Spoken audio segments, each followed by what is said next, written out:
Brooks James for Oregon today, so it's Jalen Red getting his chance on this return and bounce into the outside to give the Ducks good starting field position. And here he comes, Justin Herbert, who many said had a chance to be the first quarterback selected if he decided to come out this year. But as we talked about, he announces the day after Christmas he'll be back for his senior year in Eugene. And I think you can see why people have that opinion of him. He's got a high football IQ. They ask him to do a lot as far as identifying things in the run game as well as pass protection. He's got an incredibly strong arm, and you're going to see it throughout the course of the game. And he's a really good athlete. That's one concern for this Michigan State defense is when he takes off in the quarterback run game.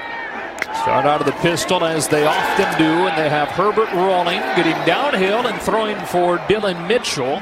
That is incomplete against his Michigan State defense, which is really the reason that they've been able to win 7 games despite an anemic offense. #1 run defense in the country, one of the top defenses overall. And missing one of their top defensive players in cornerback Justin Lane. 2 plays, 2 throws. Herbert down the sideline, a jump ball, and it's broken up by one of the replacements at corner in Josh Butler as that ball went for Johnny Johnson, and it's 3rd and long. And for an Oregon offense that typically runs the football early and often on 1st and 2nd down, they've clearly wanted to open some things up, utilize the quarterback who's decided to come back for his final year at Oregon. Ducks don't waste a lot of time. Right back on the ball for 3rd and 10. Spartans show pressure, then back off. So 7 in coverage. Herbert on the corner route. Incomplete. Dylan Mitchell wanted a flag but won't get it with a coverage from Xavier Henderson. And 3 plays, 3 incompletions to start the day for the Ducks. And a drop on the first one, but this one's just a shot downfield in the corner route. Looking for Dylan Mitchell. He gets tripped up with the true freshman safety, Xavier Henderson. Ball was in a decent spot. If Mitchell can keep his course and not be held up, maybe a shot at catching that one. But clearly trying to demonstrate the arm strength, the ability for Herbert to stretch the field. First chance today for Jalen Naylor, true freshman. First chance this year in the return game. Blake Mamone's punt is a line drive, and Naylor from the 30 is bottled right up. And so here come the Spartans for the first time with Brian Lewerke. As Bruce mentioned, that shoulder injury in mid-October against Penn State. In and out of the lineup since. And today his first action since early November. And I'm sure he's excited to get back and feeling closer to 100%. Not quite sure he's there yet, but you know, one thing he brings to this offense in the passing game is more consistency. And they've struggled at times this year, especially when you're missing arguably your best wide receiver in Felton Davis. And your best running back in L.J. Scott. Well, he's back to your top lineman. I just mean over the course of the year, it is unbelievable what the Spartans have gone through as far as injuries. 10 of their 11 starters from the season opening depth chart have missed time, including this guy, L.J. Scott, who Brady is back for one last game as a Spartan. In this day and age where you see a lot of guys avoiding the bowl game to get ready for the NFL, he comes back for the bowl game just to give it one last go as a Spartan. Lewerke looks to throw for the first time. Chased out of the pocket and pulled down from behind by Troy Dye. And this is going to be a concern. They've battled a number of injuries this year. But check out right here, inside linebacker. This is just a key blitz. So once he sees the protection settle itself, he's going to find an open gap and find his way to Brian Lewerke. One of the more underrated things Lewerke does is when he does escape the pocket, and they will utilize the quarterback in the run game, in particular on 3rd down for Michigan State. But Oregon's very aware of that when Lewerke leaves the pocket. They quickly face a 3rd down and long. On 3rd and 14, Lewerke tucks it down and will get what he can, which is not a lot. Lamar Winston Jr. with a tackle, and both teams 3 and outs to begin. Yeah, Lewerke actually leads Michigan State in rushing attempts on 3rd down. Not overly surprising when you think about what they've gone through this year. Been in a lot of 3rd and longs, but he's athletic enough to hurt you with his legs. But back to the conversation about L.J. Scott. Yeah. You know, it wasn't just a conversation about potentially going to the NFL. He could have redshirted. Right. He could have maintained an additional year, but instead he said, you know what, I feel like I want to take a chance at playing in the bowl game, seeing if I can improve my draft stock, and then going on to the next level. It's an ankle injury that he suffered early on in the season, came back for a couple games, then shut it down again before getting cranked up again here for the Bowl. Punt down inside the 20, a 48-yarder. Justin Herbert and the Ducks back on offense. No score early on in the Redbox Bowl. Back in a moment.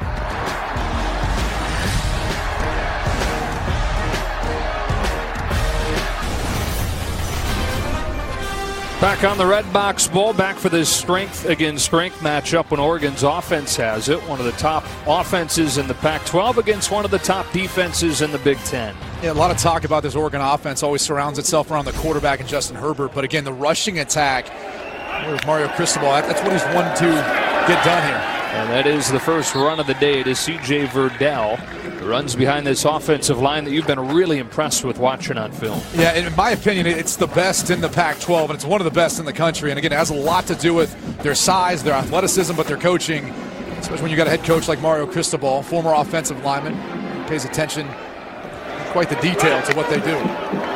Quickly outside, Dylan Mitchell's first touch of the day gets a short gain, and there were some anxious moments for Oregon fans over the last 48 hours or so with Mario Cristobal's name coming up with a Miami vacancy, but they hire Manny Diaz, and Mario Cristobal will stay in Eugene. Of course, Mario went to Miami, played O-line there, Miami native. On third down, Herbert trying to escape pressure, able to initially, and then delivers behind Johnson, but he's able to adjust and catch for a first down. Johnny Johnson, the beneficiary of Herbert extending that play. Well, watch Willekes, because he's going to force Justin Herbert to move off the spot, and then Herbert has to take off. This is that display of athleticism that he can show. Verdell crashes forward for 3. And he's not able to show it often because they don't really ask him to do a ton in the quarterback run game, but he will take off at times in the drop-back passing game. But you look at a guy like Kenny Willekes, what a year he's had, the Big Ten Defensive Lineman of the Year. Tough matchup for this Oregon offensive line.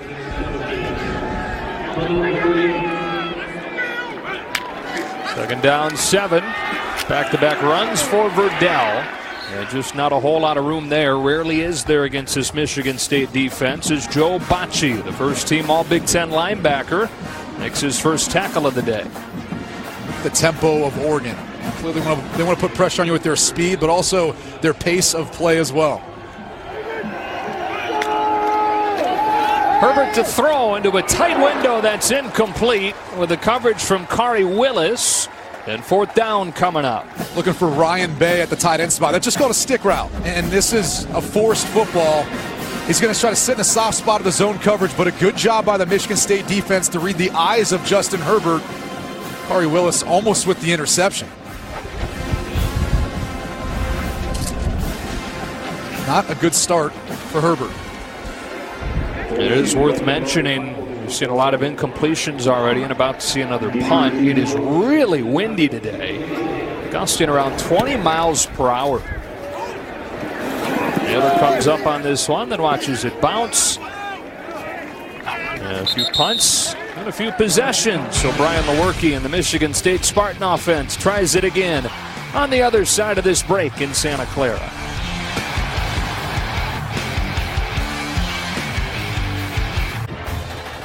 The Redbox Bowl on Fox is sponsored by the Chrysler Pacifica, America's first and only hybrid minivan. Pep rally yesterday, downtown San Francisco, getting the teams and the fans fired up.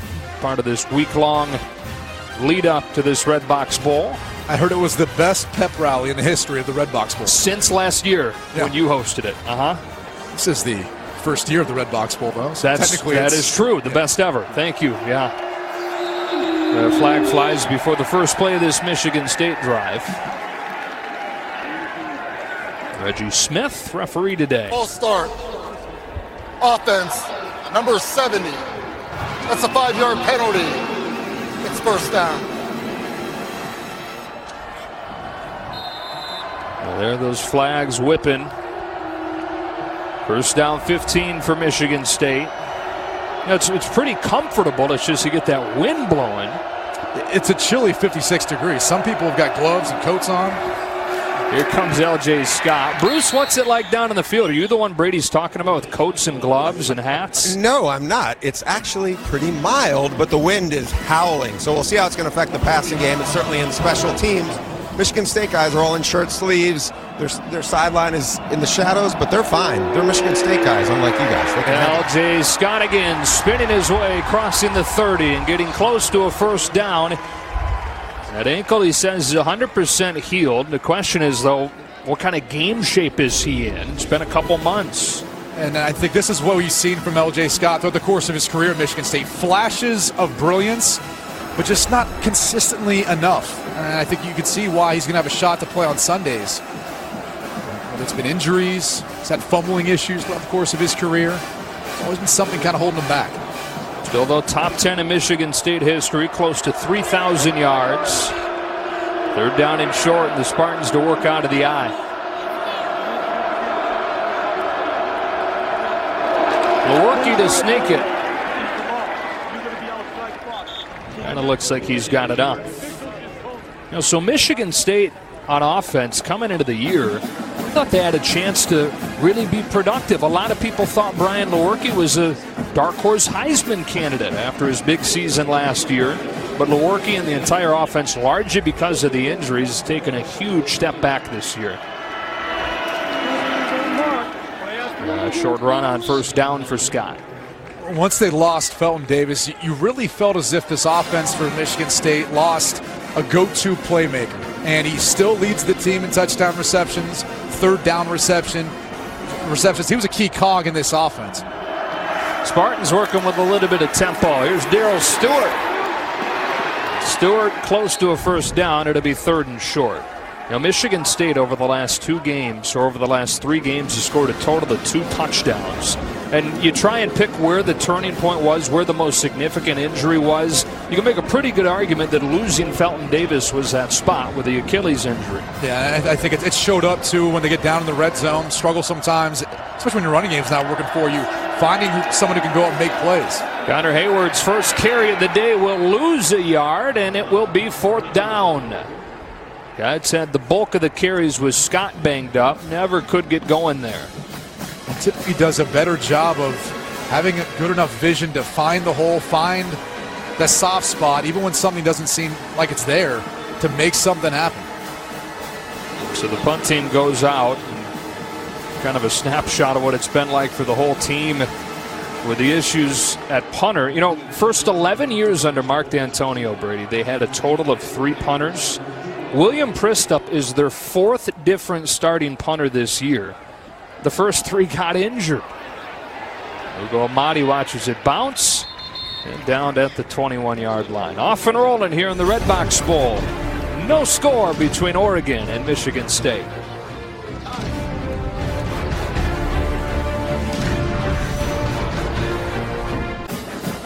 Mario Cristobal wrapping up his first full season as head coach, and we talked a little bit about some of the anxious moments regarding Cristobal around Eugene over the last 48 hours. For more on that whole story, here's Bruce. Joe, around dinner time, Mario Cristobal stood up last night and said to the team, I know there's been a lot of internet speculation linking me to Miami.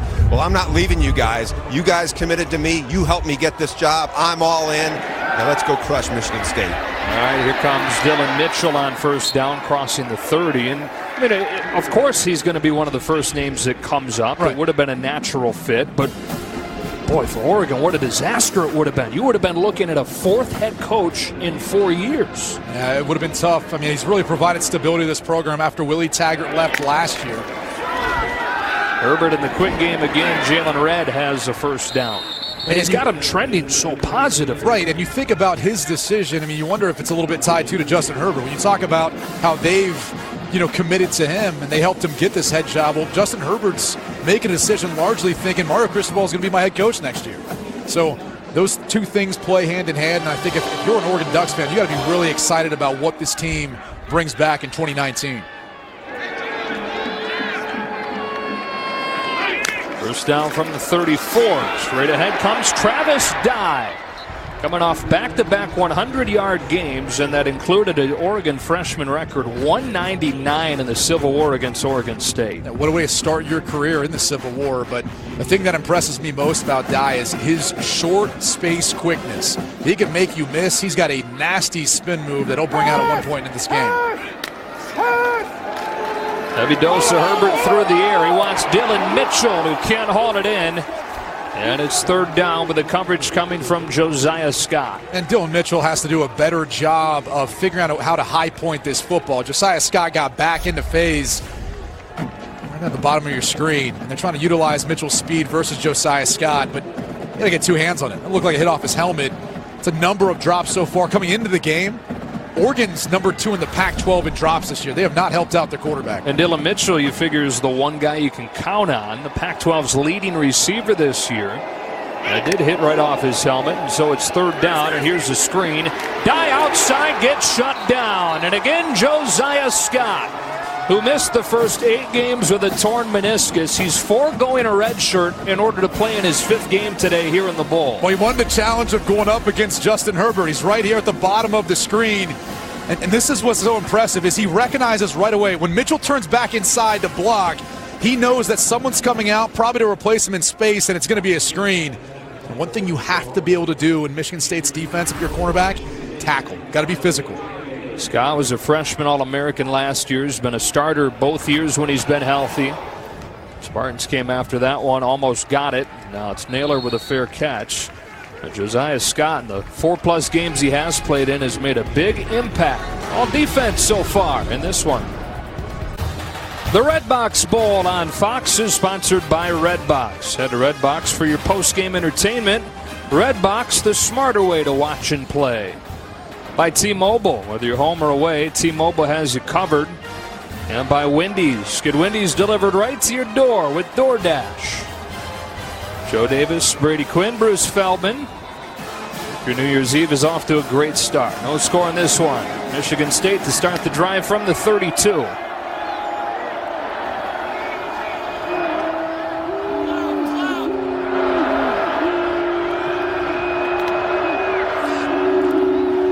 Working with a first down pass play. Coverage is tight. He's got his eyes on Cody White and sails it out of bounds. Good coverage there from Diamador Lenore. Mark D'Antonio, head coach of the Spartans in his 12th season. Between the regular season finale and here in the bowl game, his mother, Mary Ann, passed away at the age of 90. Mark was able to go home to Ohio to be by her side with his 3 brothers. Back with his Michigan State family, said it was really important for him to be able to get back with the people that he's closest with on campus. Incomplete pass. Stewart had it knocked away by Ugo Amadi, and it's 3rd and 10. I talked to Mark before the game. He just said, you know, obviously it's tough, but she lived a long life and would have been 91 coming up. Her birthday was coming up, so he talked about the importance of getting back to his team, getting back around his Spartan family, and just showing that strength. With the players that are on his team now, but too, it occurred around recruiting as well. Well, Brian Lewerke just 1 of 3 to begin here in his first start in almost 2 months. He's under pressure. He shovels it for Stewart, who's quickly popped, and just a short gain. It's another 3 and out for the Spartans. Here comes the punt team again. Well, and you're going to have pressure anytime you're going to be in 3rd and long scenarios. And everyone knows you got to get the ball out of the pocket. And that time was Lamar Winston forcing Lewerke up in the pocket. Nifty little flip to find Stewart. But neither team been able to find a rhythm. And Joe, that's the struggle. When you've got this long a period of time off, as much as you have time to prepare for your opponent, you also don't know what they're going to bring. And sometimes it takes you a little while to settle into a rhythm. I know you talked about that was one of your least favorite things to prepare for was a bowl game. So much time off. You don't know what to expect. Knock off some of that rust, too. All those things kind of factor in. The first game of the year, last game of the year, those are always the 2 toughest to prepare for. First game of the year for the Ducks was a win. 5 of the first 6 were wins. The lone loss was that heartbreaker to Stanford. Able to bounce back a couple weeks after that, beating Washington in overtime. Lost back-to-back road games in Pullman and Tucson before recovering to win 3 of their final 4. Here in the final, or the first season under Mario Cristobal. It was the interim for the bowl game last year. And the players signed a petition in hopes of Oregon removing the interim tag, and they did. Had a really nice first season. Great recruiting class coming in next year. Dye takes it for a short gain on first down. It's one of the first runs we've seen on first down. You know, it's been kind of a mix, but different than what we've typically seen from Oregon this year. 10 passes, 5 runs now. Usually that number's flipped. Again, facing one of the top run defenses in the country against corner blitz here. It's picked up, and so Herbert able to take off. Bocce pushes him out, a couple of yards short. Well, this is what's impressive for a true freshman, Travis Dye, to identify the corner blitz. Watch right here. He's going to come up and stone the cornerback coming off the edge. It's a weak corner. See how his eyes go back outside to adjust to find Butler? You see the athleticism of Herbert. He has those long strides. Doesn't look like he's moving fast, but he floats. First time you'd seen him up close today on the field, right? You're blown away by how big he is. How big he is, and then his arm is even stronger in person. You watch on film, and you can see that from the stats. You see that. He's got a great completion percentage downfield throws, but then you see it in person, you really come away by impressed. They will throw it on 3rd and 2. Herbert, incomplete. Off of the hands of Ryan Bay. It is yet another drop for the Oregon offense, with the coverage coming from Andrew Dowell, and the punt team comes out. 26 drops coming into the game. You can make a case that right now there's already been 3 in this game. As Ryan Bay works upfield, now he's just trying to create and find space once Herbert leaves the pocket. That's part of the improvisational skills of Herbert, but if you're Ryan Bay or any of the other pass catchers on this Oregon team, you've got to figure out a way of helping out your quarterback. Tom Snee, out of Australia, will send this one away to Jalen Naylor. Punt returners have been busy so far. The defense is dominating the first quarter of this Redbox Bowl. Michigan State and Oregon still scoreless.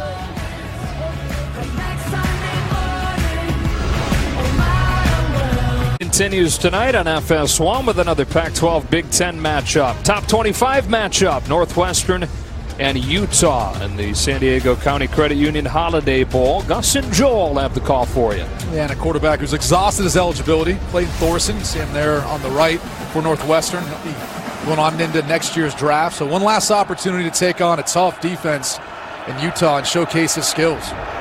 This Michigan State offense, 2 touchdowns over the last 3 games of the regular season, struggling to gain traction in this one so far today. And a team that started the season with a win against Utah State, which turned out to look really good. Utah State lost just 1 more game the rest of the season. Injuries started to happen really early on. They won 5 of 7 after that. As an option play finds Scott. Scott able to shift his way for a first down across the 45. Those injuries piled up to the point where the Spartans lost 2 of those final 3 games, beating Rutgers in the finale. They lost 12 of the 22 starters from the preseason depth chart to injuries at one point or another. It's hard to get into a rhythm and find chemistry when you have so many moving pieces on offense. Here's Scott again, getting 3. By the way, what a catch by Scott on the option pitch from Lewerke. Had to reach back behind himself with one hand to grab that football. Could have been a disastrous play. He looks fresh, doesn't he? It does. It looks good. And again, this is kind of what you see from time to time with L.J. Scott. Obviously for him, there's a lot on the line. He wanted to play in this game instead of redshirting coming back next year to show the scouts what he's got. He's got a heavy dose. He's got a heavy box to run into there and gets just 2. Troy Dye stops him and sets up 3rd and 5. Both teams have struggled on 3rd down. This is more 3rd and manageable for you if you're Michigan State. So at least you've got an opportunity. And if I'm Brian Lewerke, I want to find a way of working the football to Cody White. 7 lined up to the top of the screen.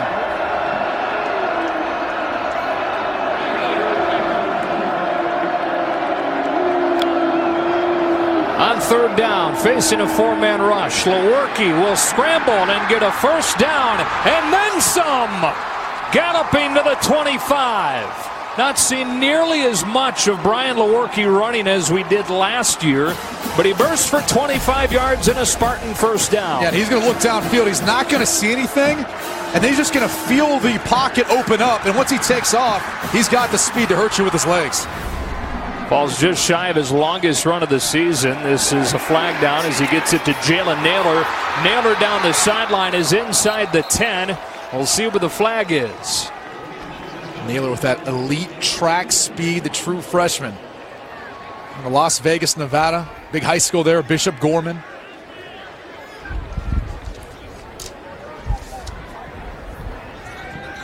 Big 12 crew today. Illegal motion. Offense, number 8, moving forward at the snap. 5-yard penalty. Replay, first down. It almost didn't look like at the beginning of the play he was set. Let's see right here. Yeah, and see what he's trying to do there is he's thinking he needs to be on the ball. The tight end in the slot was off, and he realized he probably wasn't close enough. And unfortunately, the timing of it, he wasn't able to get set. Putting a little something on tape for the CFL. Check me out. There's timeout taken by the Spartans. Even they have rules, Joe. There has to be so many guys in the line of scrimmage. Actually, it's Oregon uses its timeout. 40 seconds left in this first quarter. Both teams talked about their preparation coming into it, and even though they're familiar with one another, and Michigan State's been more the same than maybe Oregon has with the changes in head coaching and philosophy too on offense and defense, but just the difference too in the setup.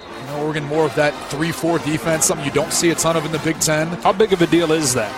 It just depends on the personnel you use, because even 3-4 teams, which really just means they have 3 down linemen, 4 linebackers, they'll convert to having 4 down linemen when you use certain personnel groupings. So even 3-4 teams have to adjust to that.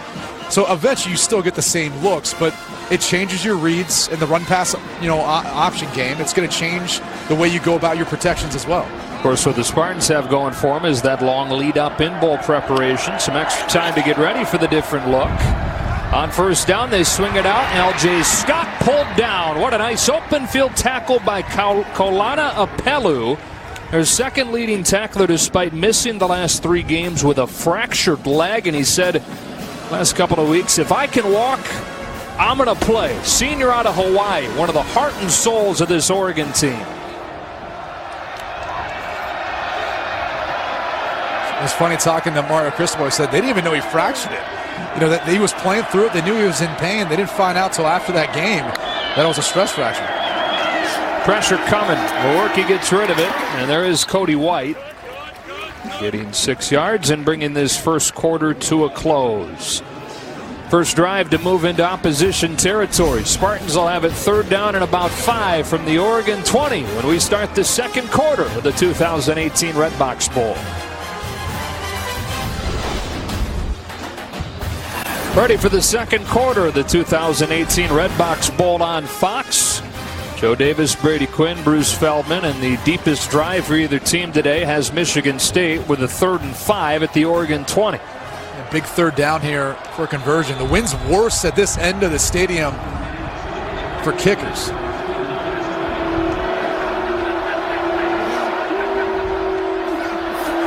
Lewerke drops a snap, trying to find it like a bar of soap. Finally does, and heaves it wildly. That one is intercepted. A poor decision from Lewerke. And the Pac-12's leader in interceptions, Javon Holland, comes up with another. I think this play just kind of epitomizes the season for the Michigan State offense. It starts off with the bobbled snap, and it's accurate. It's just Lewerke mishandling the football, and then that oblong-shaped ball that just hasn't bounced the way for Michigan State this year. Lewerke doing the best he can to throw it away because he wants to stay in field goal range. Unfortunately, just not enough arm strength to get it there. And Holland on the other end making a ridiculous play. Look at him undercut Naylor. Wow. True freshman on true freshman. That's a heck of a grab. For his 5th pick this season. Local guy out of Pleasanton, California, about 30 minutes from here. Talking to Jim Leavitt, the defensive coordinator for the Ducks. Boy, he loves Javon Holland, doesn't he? He fits the scheme that Jim Leavitt brought from Colorado. He was successful going back to his days at South Florida. But you look at what he likes and what he looks for. These long, athletic guys who are rangy, and they can close, and they can make those sorts of plays because of their ability to come up and really keep their eyes on opposing quarterbacks, keep those plays alive. In addition to his really good athleticism and the length, they say that those 5 picks for Javon Holland, a product of extensive film study, something you don't necessarily expect for a guy who's only been on campus for a few months. But that's a lethal combo. The God-given ability, but also the willingness to get in there and spend extra time in the film room. So he gets the ball back to Justin Herbert, the Ducks offense at the 16-yard line. Heavy pass so far from Oregon. Here they start this drive on the ground, and C.J. Verdell gets blown up. Raequan Williams was the first man to get a hold of him.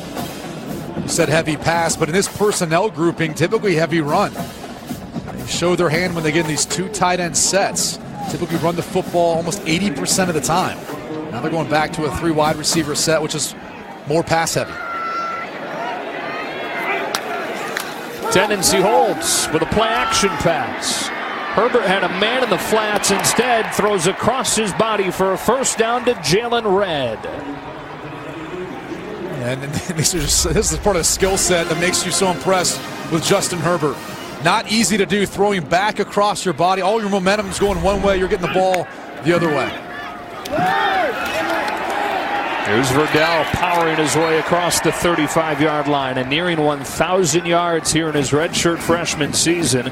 Trying to become just the 3rd Duck freshman with 1,000 yards, and it would be some pretty darn good company. LaMichael James and Royce Freeman, the other 2. 2nd and 2, takes the fake that opens up a man over the middle. That is Jacob Breland. First down into Michigan State territory. It's all about the play action pass fake that allows Breland all this space. Watch the linebackers, Joe Bacci, number 35 in particular, kind of sucking up on it. And then you have Breland with all this space in behind the Michigan State linebackers. Junior tight end moves it into Spartan territory for the first time today. And on first down and 10, Herbert on the roll. They'll get it off quickly, but it's dropped by Verdell. Well, the 4th drop today for the Ducks. A lot of drops. I mean, that was a tough catch for Verdell, but that play was blown up by Kenny Willekes. And you can't say enough about Kenny Willekes and what he's meant to this defense over the past 2 years. Been one of the more impactful players when you look at his play, both versus the pass and the run. Pesters opposing quarterbacks. It gets in the backfield, chases things down from the backside. 2nd and 10, it's Verdell. Hit at the line of scrimmage. For more on Willekes, down to Bruce. Guys, really interesting story. This kid didn't even have a FCS offer out of high school. He was going with a buddy who was going to go to visit Wayne State, and they stopped in at Michigan State. They liked his film, and he was a really, really good student. 6'2", about 215, played a bunch of different positions, but whatever he did, he played his butt off. They just loved that. Really, really relentless kid who's grown about 2 more inches, and plays really fast, and he's become an All-American. Great story here. By the way, grew up without a television in his house. Pretty interesting on that front. Rockford, Michigan. 3rd down and 10. Spartans bringing pressure. Herbert steps into a deep ball. End zone, Mitchell! Incomplete. Sprawling attempt to pull it in, but ultimately it hits the ground and it's 4th down. Boy, that one had some hot sauce on it. And I didn't think Mitchell was going to be able to get there, but he sped up at the end, made the extension, and just couldn't hold on to the football. Look, would have been a great catch, but the Pac-12's leading receiver, the only guy you've been able to rely on in the passing game this year, you kind of expect him to make that catch. And that's the second play we've seen that he has not made down the field. We saw one bounce off his helmet earlier. Just this Oregon Ducks group of wide receivers, tight ends have let him down so far. Nice punt there from Tom Snead. And it's downed inside the 1. Oh, now they signal a touchback. I think the ball hit the line. Yeah. They had a shot. That, I think, pinned as deep as you can get it, but it sneaks its way to the goal line. The Spartans will have it when you come back. A couple more looks at this, which is ruled a touchback. We've got our rules expert, Dean Blandino, in Los Angeles watching. Happy New Year, Dean. What do you see on this one? Yeah, Happy New Year, guys. If any part of that football breaks the plane of the goal line, not just touch, break the plane, it's a touchback. So it does look like part of that football, maybe the side of the football or the nose is going to break the plane right there. And this is a good call for a touchback. I got to tell you, too, I saw Dean yesterday on camera. I didn't think he could look better, but he looks even better today. Wow. Unbelievable. You and I have to talk about that vest, though, too, and where you got it. So we'll talk after the game. Ramping up at the end of 2018. And Lewerke throwing back shoulder. Naylor tried to come back to the ball and was impeded by Thomas Graham, who will get called for pass interference. Yeah, I don't know how catchable this ball was, but there's no doubt Thomas Graham grabbed Naylor and impeded his ability to make a play on it.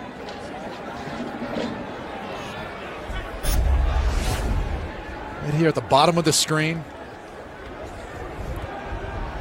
And Naylor's just running a go route. Really, it looks like they're trying to clear it out. There are fouls by both teams. Ineligible receiver downfield on the pass. Offense, number 70. Pass interference. Defense, number 4. Those fouls will offset. Replay, first down. And in college, you've got to be over 3 yards downfield if you're ineligible. So it's kind of surprising that was the case, because that was a rollout all the way on that last play. You would have thought Tyler Higbee would have thought better about being that far downfield.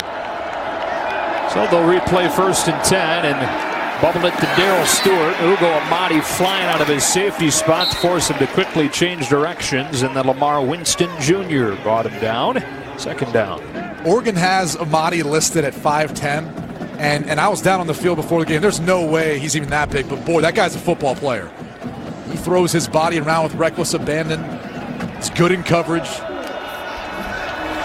Empty set here on 2nd down. Underneath, Cody White can't haul it in, and this has been a slop fest so far between Michigan State and Oregon. Graham with the coverage on White. And look, the ball wasn't perfect, but in a windy day like this, when both offenses are having trouble getting going, help your QB out, man. Yeah. Maybe Lewerke and Herbert didn't get wide receivers any gifts over Christmas. Well, the wind had died down some, but it is picking up again, really whipping. We're getting around 20-mile-per-hour gusts today.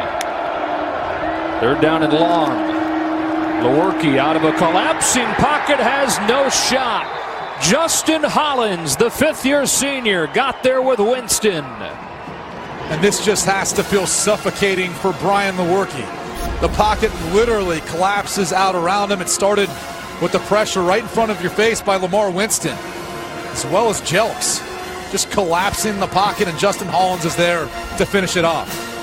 Jalen Jelks, a guy that missed the final game of the regular season with a leg injury, and it wasn't until this last week or so that he started to look 100% again. Makes an impact there. The 9th punt of this first half already. Ugo Amadi thought about it, thought better of it. William Christop with a 47-yard punt.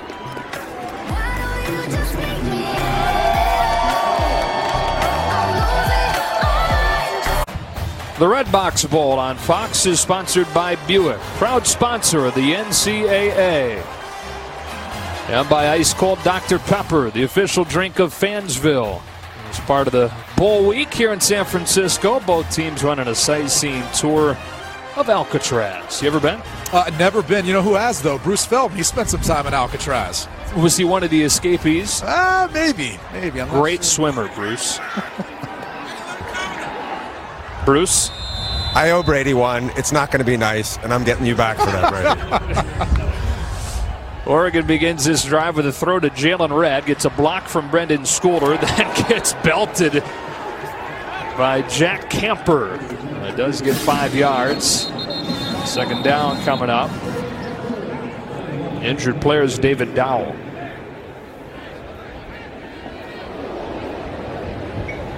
And I wonder if that's a product of friendly fire there. Because when Jack Camper came back into the play, it looked like David Dowell may have been part of it.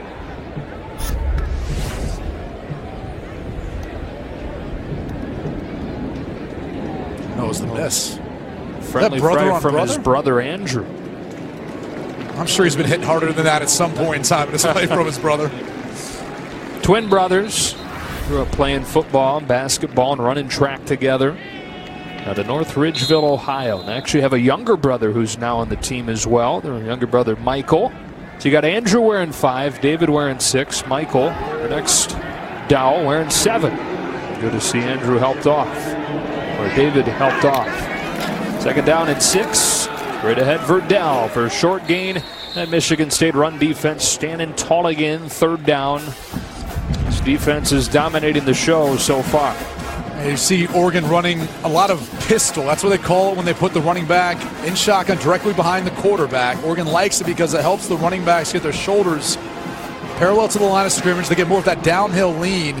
It's also still effective in the passing game. It doesn't allow the Michigan State defensive front to get a beat on maybe where they're going to be going with the football. Sometimes they slant that line to the back, away from the back, depending on tendencies that they see. Oregon was one of the best third down teams in the Pac-12 this year, but they're 1 for 6 so far today. And here facing 3rd and 5. Herbert well protected. Underneath, that is not going to be enough. C.J. Verdell got it, but for a short gain. And he was promptly brought down by Antoine Simmons. When you play zone coverage, you allow yourself the opportunity to drop back into coverage and read the eyes of the quarterbacks. And as Herbert came down to Verdell, Simmons was already breaking on the football. Tom Snead, a punt to Jalen Naylor.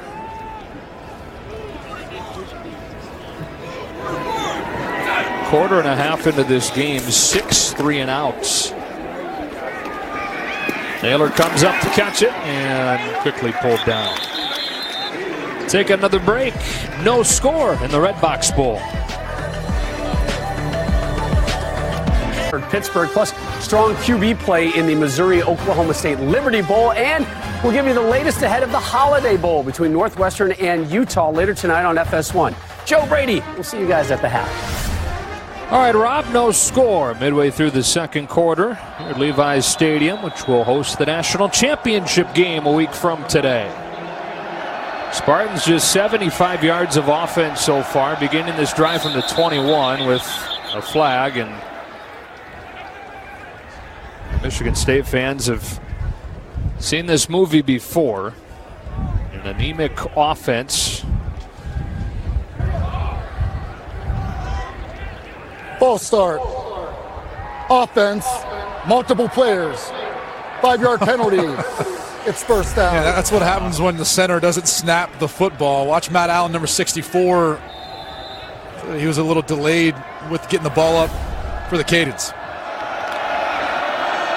So 1st and 15, and L.J. Scott looking for room over the left side, which he won't find. I feel like Michigan State fans all want to use a GIF right now of Michael Scott from The Office just staring at the camera.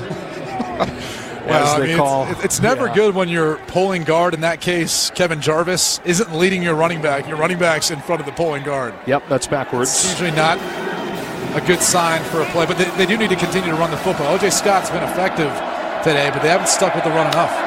Got 40 yards. Takes a fake here. Lewerke's in trouble before he can even set his feet. Able to get rid of it, and Cody White pulls it in.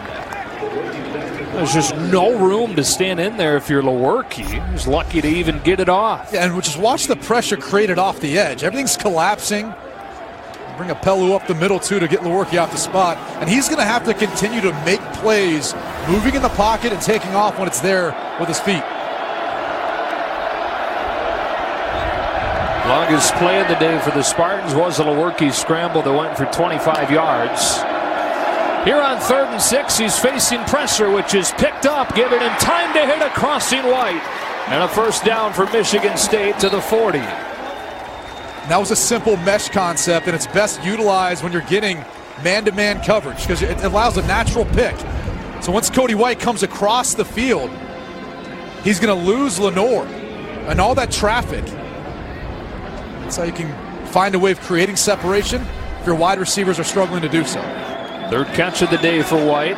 Play action on first down. Lewerke will throw that one into the dirt at the feet of the tight end, Matt Sokol.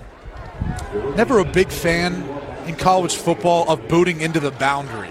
So you fake one way, then you run on the short side of the field. It limits your opportunity to find space, especially in college football where the hashes are so much wider. I'm a big fan of that.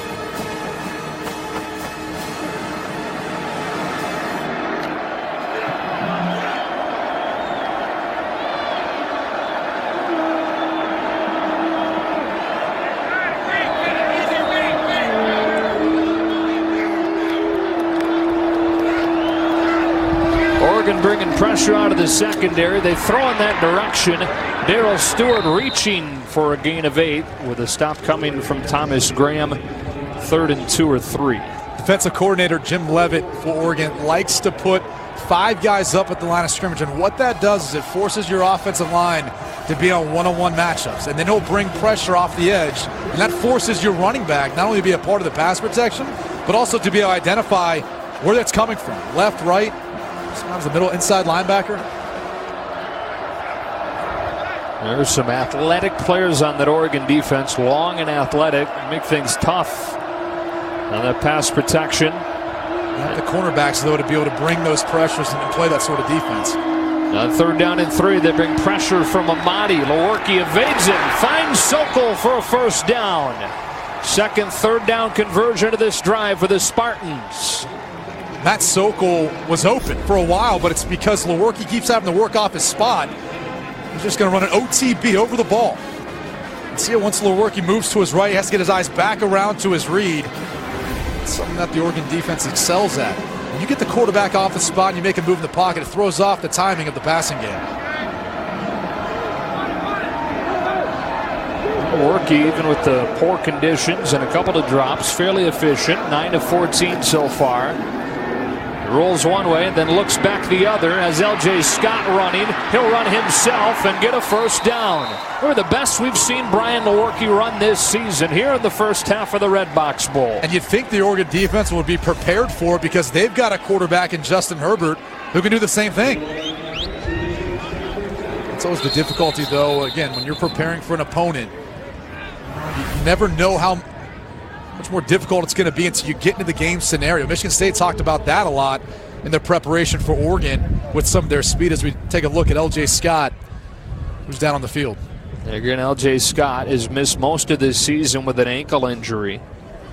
Played in the first 2 games, played in 2 games in October, but hasn't played since. He's right up here at the top of the screen, and at that point he's already grabbing. Can only think. Doesn't look like ankle, though. No, I think more hamstring in that case. Hate to speculate. Don't like doing that, but tough considering, again, the difficulty that he's had being healthy and playing this year and wanting to play in this game, wanting to showcase his talents and ability for playing on Sundays. So the senior out of Youngstown, Ohio, former really highly touted recruit, chose the Spartans over Ohio State. Emerged as a freshman 2015, had that memorable game-winning touchdown in the Big Ten championship that year. All Big Ten as a sophomore. Led the team in rushing again last year. Just never got going here as a senior. Instead, it's been this man, Connor Hayward. They didn't know what position he'd play when he came to Michigan State. Great hands. For Hayward? Yeah. Well, they think that he still could eventually wind up as a slot receiver, but because of the injuries, he's been the primary running back this year. He's got it into the teeth of the Oregon defense for 3. He's nimble, he's athletic enough and versatile enough to be able to run the football, but you're right. I mean, I could easily see him playing slot. He's a good route runner. He's been an option for Lewerke out of the backfield. Obviously son of former NFL fullback, Ironhead Haywood. I think there's even a chance that, probably not at this point, but coming in there was a chance Hayward was going to play linebacker for Michigan State. Very versatile. Back-to-back carries for him here. He lost the football, then got it back. And it will be 3rd and short. How about those good hands? Yeah, he was able to find a way of grabbing this one. And this is what you get concerned with. It's always the guy you don't see, and it's hard to tell whose arm it was, but talked about the ball not bouncing Michigan State's way. It does there. 3 straight Hayward touches. trying to power his legs forward, stymied by Troy Dye and spotted short. Leading tackler for the Ducks all 3 seasons he's been at Oregon. And able to stop Hayward just a touch short there, so 4th and 1. And decision-making time for Mark D'Antonio. Gotta go, don't you? I mean, again, it doesn't seem like it'd be that long of a field goal, but the wind is blowing from that direction. It'd make it a difficult kick, and it looks like Michigan State is electing to go for it. Now before whistle and a timeout. Spartans have brought on some big personnel there. Michigan State uses a timeout. Talk this one over a little bit more. The Redbox Bowl on Fox is sponsored by the U.S. Army and by Allstate, reminding you that football season is mayhem. They stick with the decision to go for it here on 4th down and 1 in a scoreless game late in the first half. I don't know. I mean, the way this game's going, you look at trying to just take some points. 3-0 might win this one. Worky will go under center. Again, L.J. Scott left the game with an injury a few plays ago, so it's Connor Hayward.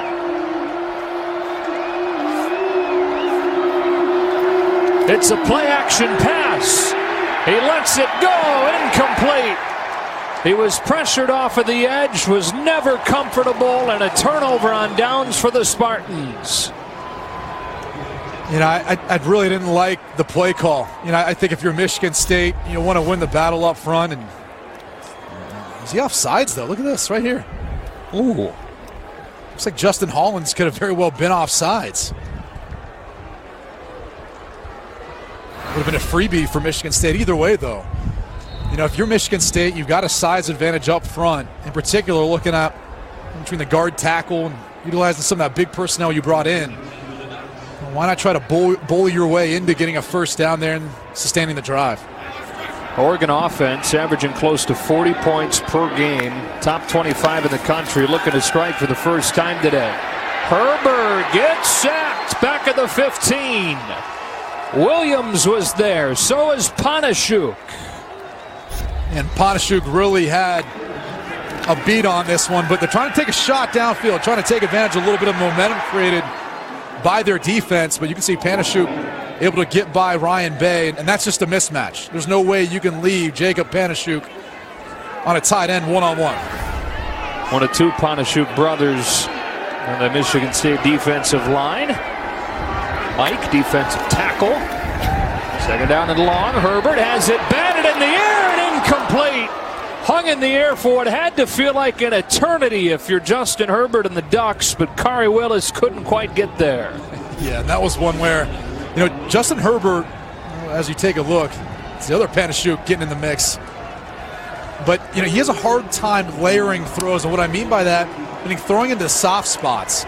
He's got a strong arm, but he typically has to find windows. He has a harder time finding touch for some of those intermediate throws. In that case, almost a disaster.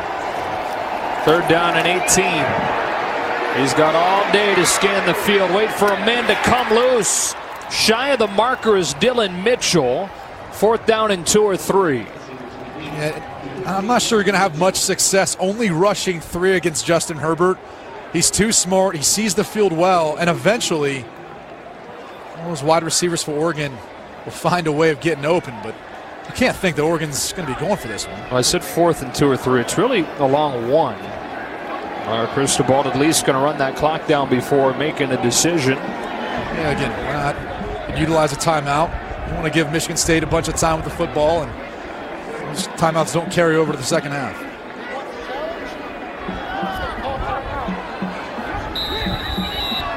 Use the timeout there with 2:01 left to go in the first half. We'll take a quick break and be back.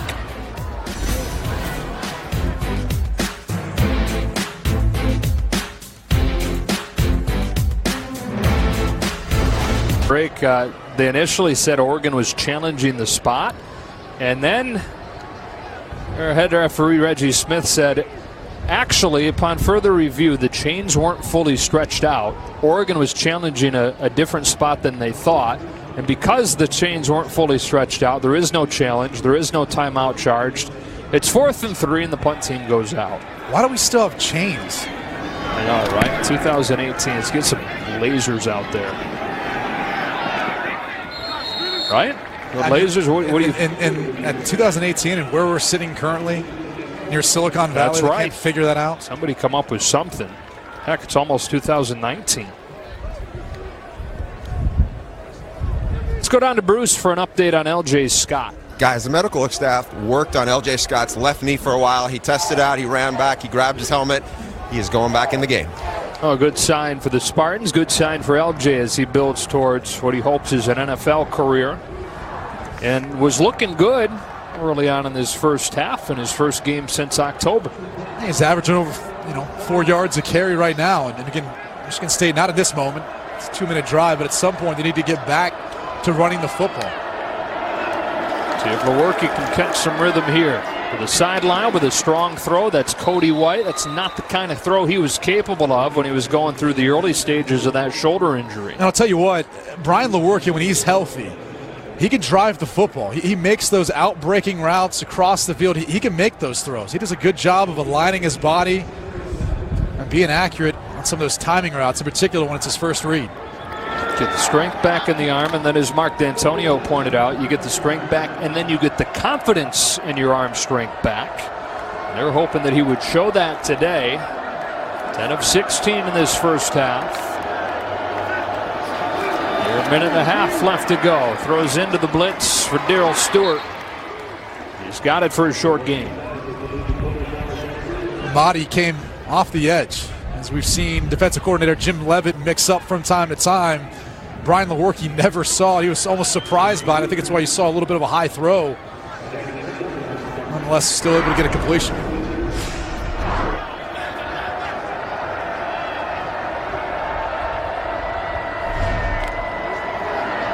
Showing pressure again. And this looks like house pressure, meaning man-to-man across the board, no safety help. Again, the Spartans hit a big play. They've not had many of them this year. Instead, underneath they go, and a nice grab by Matt Dotson. The tight end carries his way for a first down into Duck territory. And he's really the pass-catching tight end. It's his 13th reception of the season. He makes this catch in traffic.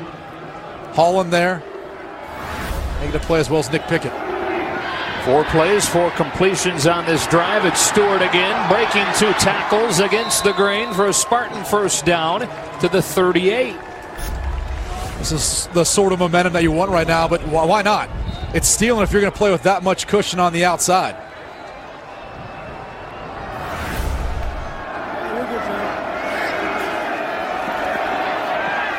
That's 5 consecutive completions for Lewerke, but this one goes for just a yard to L.J. Scott. Justin Hollins brought him down inside of a minute left. And that's one where I would think about taking a timeout. The reason being is short game really didn't help yourself out there much. You're going to be wasting a lot of time off the clock right now to substitute personnel and get your next play run. About 15 seconds ran off after that play ended. Lewerke lofting down the sideline and incomplete, well out of the reach of C.J. Hayes. Diamador Lenore, the tight coverage, and it's 3rd and 10. And now the decision is you have 2 downs. I think they could very easily go for it on 4th down too, depending on what kind of gain you get here. You could obviously always punt, but the way this game has gone, I don't think either team's going to be overly concerned about giving the ball back on their defense, trying to get a stop with a few seconds remaining probably on the clock. You have an all-Big Ten kicker in Matt Coughlin, but again, the wind making it a different story today. To find a way of getting the ball back to Cody White. Lewerke well protected, finds Stewart but broken up. Javon Holland, who's got an interception today, stuck his hand in and knocked it away, so it's 4th down. This kid's got the total package. That's why he's playing as a true freshman. And he's going to undercut the route. So not only does Stewart break inside, and Holland's got outside leverage, which makes this difficult, it's the long arm just to get underneath to bat the football away. It's a little bit behind. It's still a heck of a play by Holland.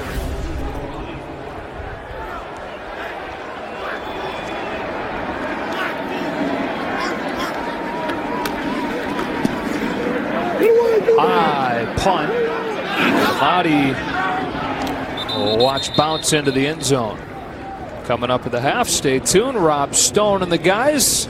The State Farm halftime show. Take you around college football on this New Year's Eve. Stanford and Pitt in the Sun Bowl. You look at the Liberty Bowl where the quarterback play was really good, and then the Holiday Bowl will come up from San Diego tonight on FS1. Utah and Northwestern going at it. A lot of rumors swirling around about head coach Pat Fitzgerald. Maybe getting some looks by some NFL teams, Green Bay in particular.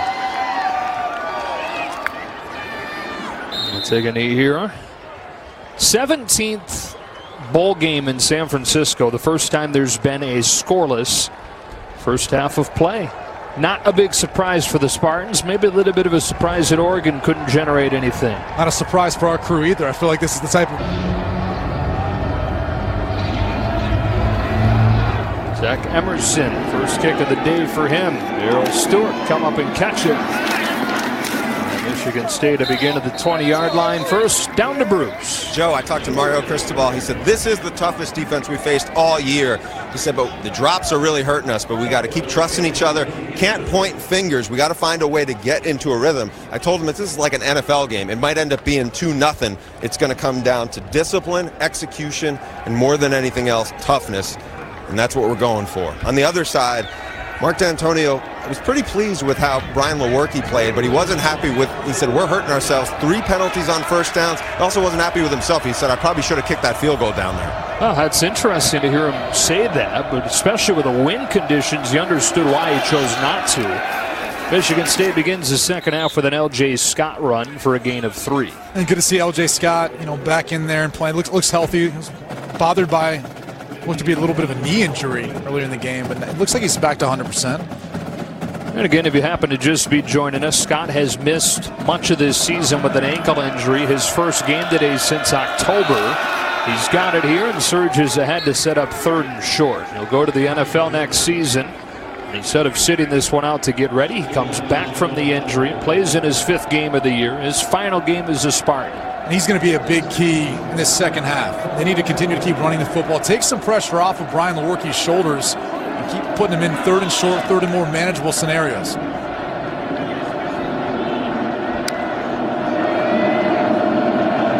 Oregon showing pressure up the middle. They've brought it a bunch today. Their D coordinator, Jim Leavitt. It comes down to really, for Brian Lewerke, who wants to work in the matchup. Darrell Stewart's one of the key targets on 3rd down. Wind up rushing only 4. Lewerke steps up. He's going to run for a first down. And this has been Michigan State's best offensive weapon today. Brian Lewerke on the ground, running for 18 yards and a first down. Well, Pello had an opportunity, but he missed the tackle. Watch number 39 right in the middle of your screen. Once Lewerke takes off, Pello's responsible for him. But Lewerke, a bit of elusiveness and lowering the shoulder in the secondary.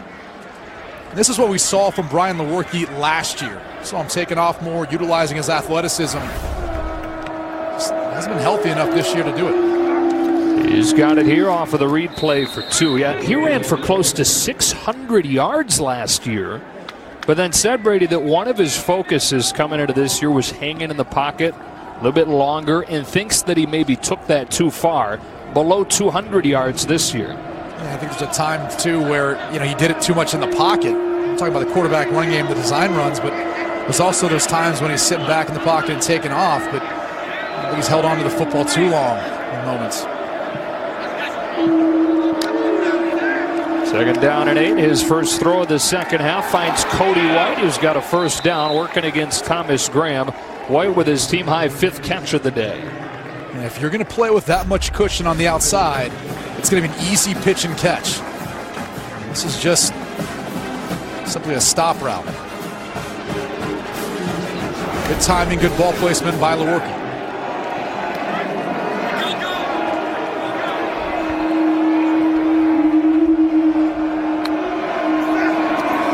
Option play. Lewerke at the last moment gives it to Scott, who staggers forward for 2. If he could have kept his feet, too, there was more yards to be gained, but you can credit Lewerke. He baited that defender into taking him so he could pitch it off to L.J. Scott.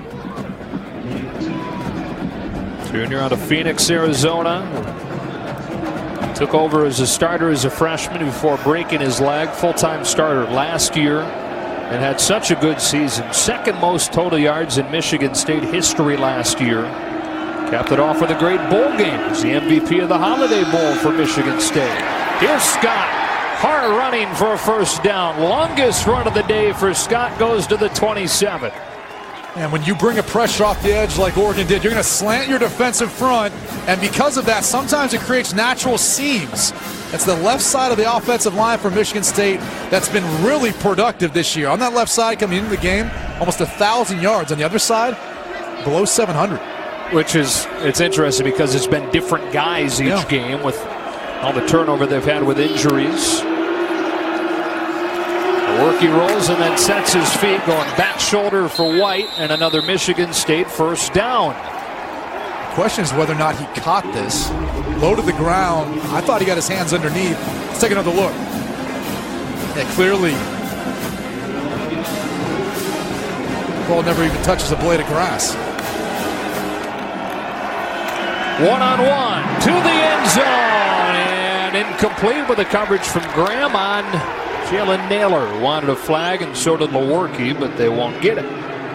Yeah, both sides there fighting for the football. I think Graham was able to get his head around at the end enough to not force the flag. See how he tries to find the football, and at that point, he's allowed to. As much as you might say he's impeding Jalen Naylor's ability to make a play on the football. At that point, it's anyone's game.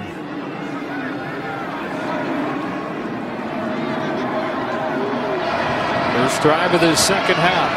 Spartans on the move with a 2nd and 10. Here comes a jet sweep. Darrell Stewart has a chance to turn the corner with Nick Pickett bumping him out.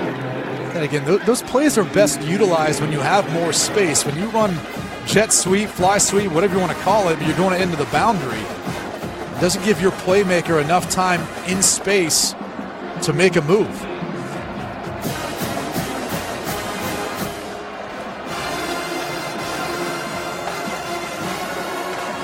Longest drive of the day, 11 plays, 3rd and 10. This is that area of the field where they've really missed Felton Davis this year. He's typically the guy they look to now.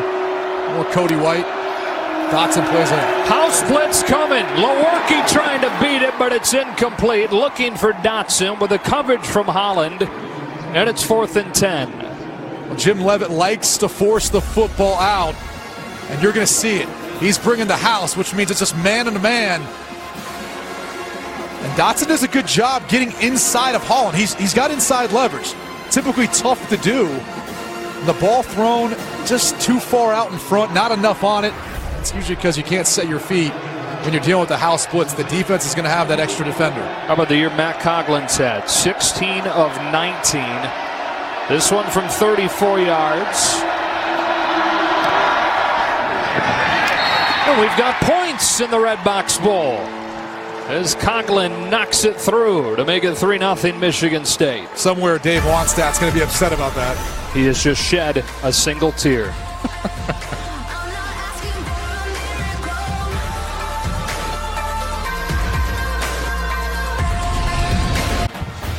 The Redbox Bowl on Fox is sponsored by Redbox. Head to Redbox for your post-game entertainment.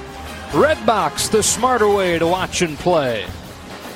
Spartans getting the first points of the day on their first drive of the second half. Matt Coughlin field goal. It's 3-0.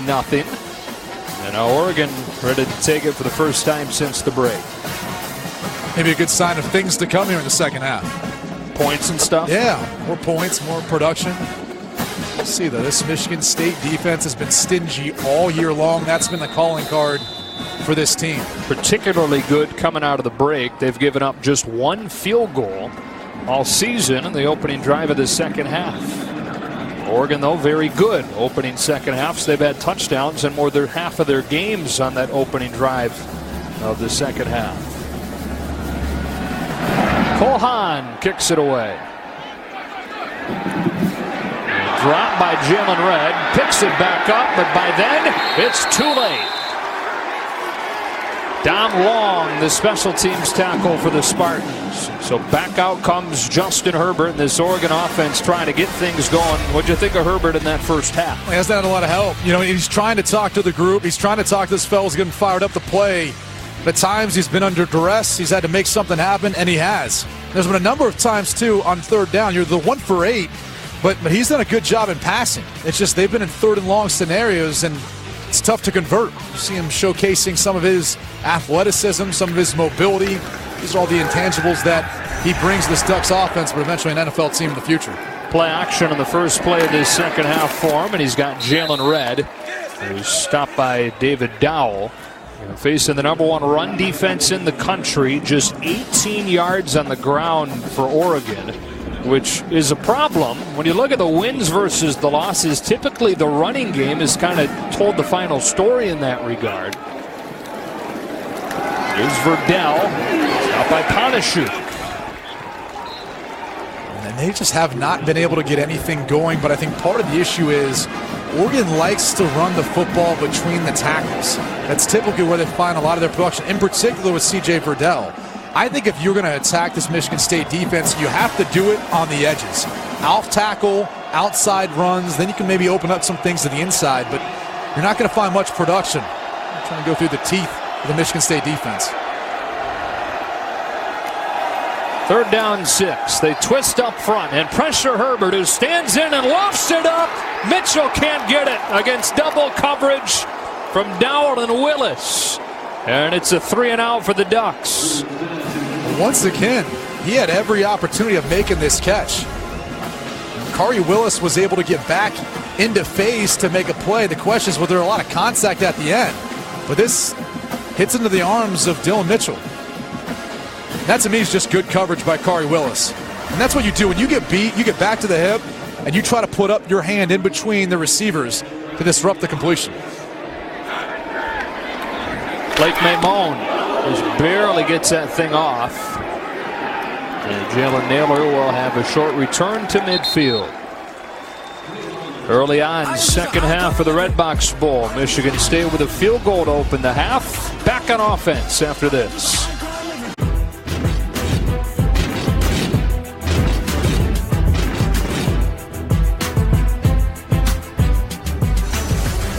Back here in Santa Clara, and another tight one in this bowl game. Each of the last 3, they've had a little more offense, have been 1-score affairs. This one is 3-0 early on in the second half. Joe Brady and Bruce. Spartans to open the drive from midfield. L.J. Scott out of the pistol, straight ahead. Stopped by the interior of that Oregon defense. I don't suspect Michigan State's going to give up on the running game. They don't have production like that on first down. I think they know it's eventually going to wear on this Oregon defensive front. Just get the feeling, based on how the game has gone, really since last drive before half by Michigan State, they've just had the momentum. They're able to find more production. Scott again, upended this time by Apelu. We talked earlier about Kaulana Apelu coming back from the leg fracture. That is not the only injury he's come back from throughout his career. He had a broken leg last year that ended his season week 5. You know, as a high schooler in Hawaii, he was a big-time running back recruit at one point before he suffered ACL injuries, one to both knees, back-to-back seasons. And he's continued to fight through those injuries, put together a great career at Oregon. I can't get over how physical he plays for how small he is. He's only 5'10", 208. Lewerke, incomplete, behind Stewart. I don't know that that ball was intended for Stewart. He had Cody White coming in right behind him, and it almost looked like the way that ball was thrown, he was actually trying to work towards White, and Stewart thought it was intended to him. Put a hand back for the football. Watch this. See how White right here. Maybe not. I mean, that was hot if you're trying to throw a shallow cross with that much velocity on it. It'd be hard for anyone to catch. It became 4th down very fast.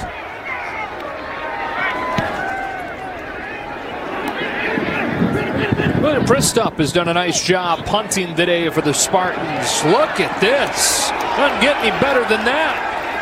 For the true freshman walk-on out of Florida, the 4th string punter to start the year, starring in the Redbox Bowl.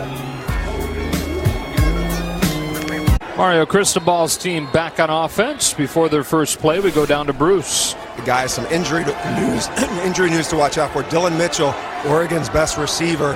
He was in excruciating pain on the sideline, really favoring his left quad. The trainers worked on. He's out there, but he's really gimpy. And he is by far their best receiver. 750 yards than any other Oregon receiver. It's like Bruce's voice is a little gimpy. Maybe we should send it to Dylan for an update on Bruce. Out of their own end zone, Verdell for a short gain. Not comfy territory for an Oregon offense here. Still under 100 yards total today. Good to see Mitchell on the field. And this is the area of the field where, when you're a team that doesn't use cadence, you don't have one of those tools to then draw the defense off sides, give yourself a little bit more breathing room.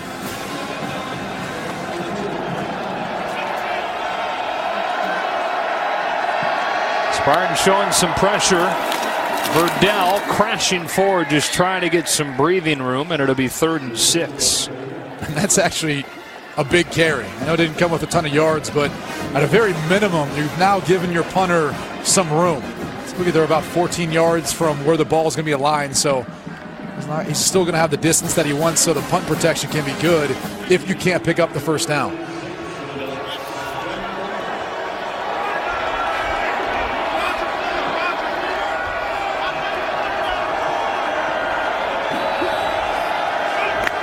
Third down and 6. Herbert out of his own end zone finds Johnny Johnson, who is close to a first down, and it looks like does indeed have enough.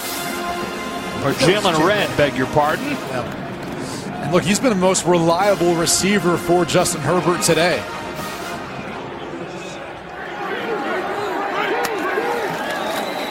Herbert to throw it again. Double catch there from Jacob Breland. That's something that I think Herbert needs right there. Just a couple easy completions. You've now gotten him into a rhythm. Now we find yourself in 3rd and 5, and you're ahead of the sticks.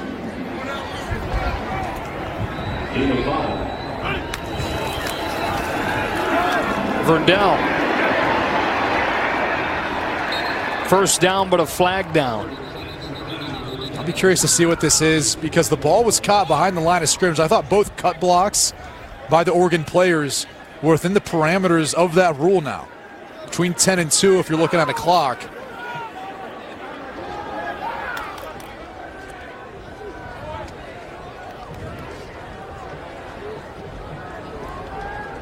Oregon, which was one of the most heavily penalized teams in the country a year ago. Second best in the Pac-12 this year, yet to be penalized today.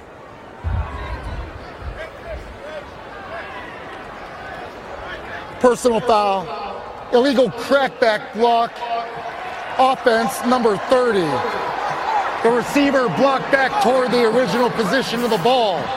That'll be penalized at the distance to the goal. Replay, 2nd down. So the first one of the day goes on Jalen Redd. And it's all for player safety. And in this case, that's Andrew Dow.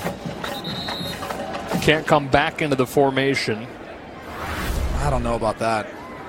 I mean, it looked like he was almost kind of coming at him straight on. It's tough kind of from that angle to see, but I mean, he's just trying to make a cut block out in space. And you're typically trying to defend a player who's in a defenseless position. I don't know that Andrew Dow was in that position. Herbert well protected, gets through his progression, and another drop. This one from Jacob Breland. An injured player for Michigan State. I believe it's Kenny Willekes.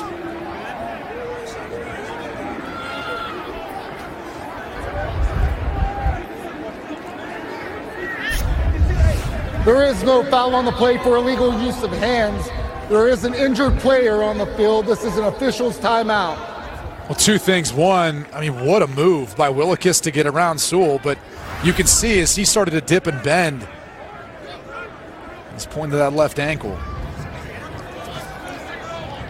Kind of got caught in the turf as he went down to the ground. And as they take a look at Willekes, we'll take a break. The Redbox Bowl on Fox is sponsored by Progressive Insurance. Handed off big savings to you by Wendy's. Get Wendy's delivered right to your door with DoorDash. Now by AT&T. More for your thing. That's our thing. And this is just horrible to see. Kenny Willekes helped off of the field by the training staff. The guy who's gone from a walk-on to a legitimate NFL prospect and was planning to weigh that NFL decision after this game. 3rd down, 13. Oregon trying to pick up a first down here to get it out of its own end. The high throw is incomplete, and the punt team will come out again. You go back to Kenny Willekes, who arrived at Michigan State as a walk-on middle linebacker and spent 2 full years on the scout team before he even got an opportunity to play. Experimented with him at fullback, experimented a little bit at tight end. Only moved to the D-line because of injuries there, really just with the goal of finding the field any way he could. And wasn't even put on scholarship until last spring. All Big Ten in his first year last year. And the Big Ten Defensive Lineman of the Year this year, as you said, Brady. Put an NFL decision on his plate. As Naylor makes the fair catch at the 47-yard line. And it, right or wrong, brings up the conversation. You see so many guys who have NFL opportunities sitting bowl games out, and those that are proponents of that would cite this as an example of why. Each situation's different, though, and when you look at a player like Kenny Willekes, I think he needs to, in order to demonstrate to scouts and all the talent evaluators, what he brings to a team. And I think people want to see the toughness and all that. Same thing with an offensive lineman. Running back, maybe a different story. O.J. Scott's a different story because of how his career and how this season's gone for him. But quarterback, same thing. I mean, you want to see those guys be able to play versus some of the better teams on a big stage. Here is L.J. Scott, who has run with a purpose today. Perhaps that purpose you're talking about, trying to put one last game on film as he makes his case for the NFL. He's got 6, 2nd and 4. And back to the conversation, we've also seen players who have gotten hurt in college and still been able to go on and play and be successful and make a ton of money at the next level. Doesn't necessarily exclude you from being able to take advantage of that. And again, in the conversation with Kenny Willekes, opportunity to go to the NFL. He still, though, would have an opportunity to come back to Michigan State for his senior season if he wanted to go that route. This time, this play never got going. Scott was able to turn a loss into a short gain, 3rd down. And I think the difference is when you see guys who are looked at as first round, top half, top 10 picks. I mean, that's more of the decision you got to make. And then it swings to the conversation of Justin Herbert and his decision to come back. He hasn't talked about it publicly, but he'll take out an insurance policy in case he does get injured next year, and it could hurt his draft stock. All those things he'll take care of after this season's over with. That's what a lot of players do when they decide to come back to school for the final year. On 3rd and short, it's Scott. It's close. Second effort is going to get him a first down. L.J. Scott able to fight his way for 3. First down, Michigan State. Well, big-time physical run by L.J. Scott, but their right guard, Kevin Jarvis, just take care of Jordan Scott, the nose. This Oregon defense. That ain't easy. No, that's a big man, and you'll see number 75 right there. He really helped push the pile and move Jordan Scott off the ball. Lewerke down the seam. That is hauled in despite the blow from Holland by Matt Dotson, who was feeling every bit of that hit delivered by Holland, but able to squeeze it for 17 yards. And this is tough because if you're the quarterback here, it's your read, it's where you're supposed to go with the football. But if you're Brian Lewerke, look off the middle field safety. He stares him down the entire way. You talked about Holland's film studies and one of the reasons why he's able to get such a break. This one, though, is easy. The quarterback stares down a target like that. As much as it's a tough hit that Dotson has to take, that's on Brian Lewerke. Second grab of the day for the sophomore from Kentwood, Ohio. First down for Michigan State inside the Oregon 20. Brian Lewerke, who was not himself after that injury. In fact, the first game after the injury against Penn State, he went 5 for 25 against Michigan. Has looked like a different guy today. Pretty darn efficient. Gives it to Scott. That's a short gain.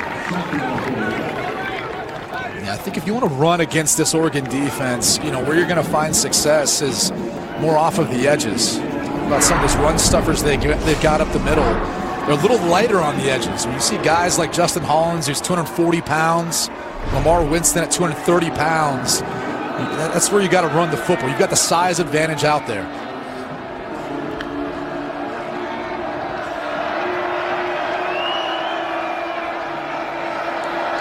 I think if you're Michigan State here, you're getting one-on-one coverage on the outside.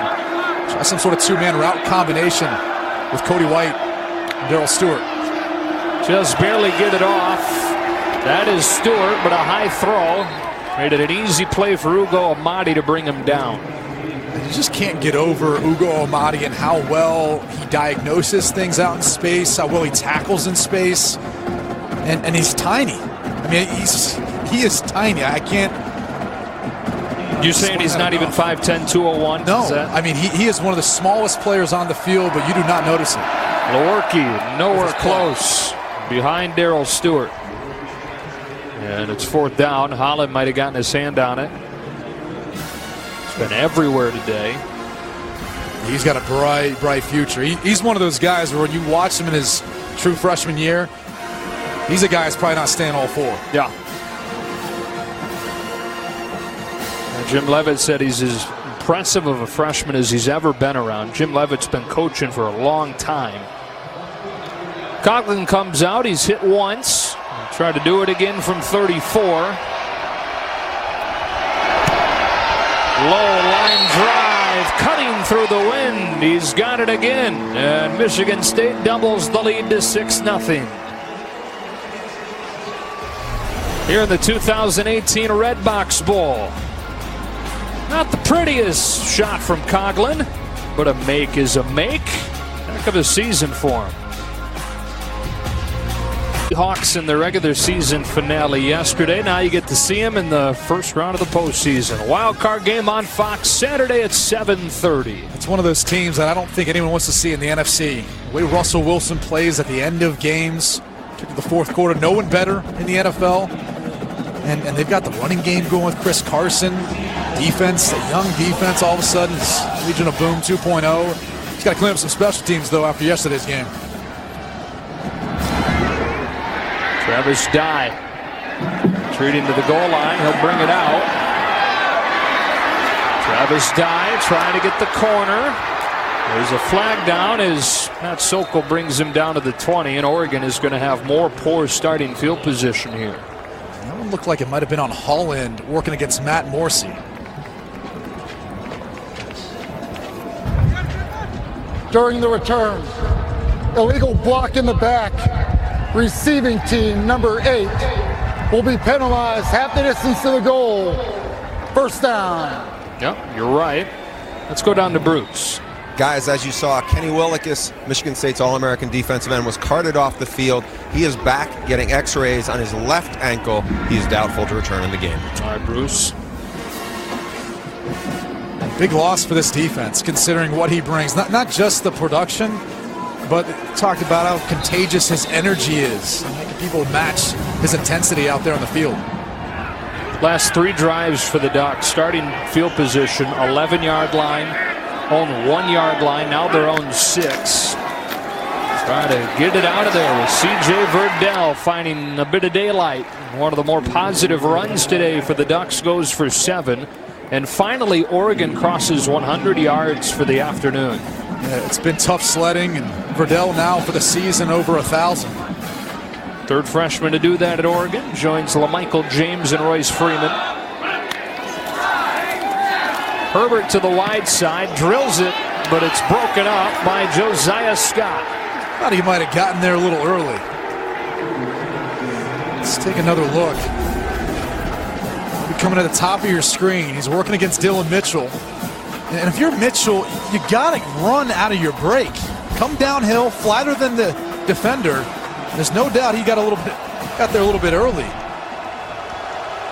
lackadaisical route. Herbert in trouble and sacks for the second time today. Mike Panashuk joins his brother Jacob in the sack column this afternoon. And another 3-and-out pitched by the MSU defense. Justin Herbert's got to get that football out of his hand. He had Red coming across the field on a shallow cross, and he was dropped in the zone coverage. Scenario where maybe you put it on his body, or at the least, figure out a way of just throwing incomplete, save your punter a little bit more room. One of the top offenses in the Pac-12, top 25 in the country, has gone 3-and-out. This is the end of the third quarter. And more than half of its drives today. So credit to the Spartan defense as this game rolls on to the fourth quarter. 6-0 Michigan State. Can Oregon find some offense? It's run out of time in the Redbox Bowl.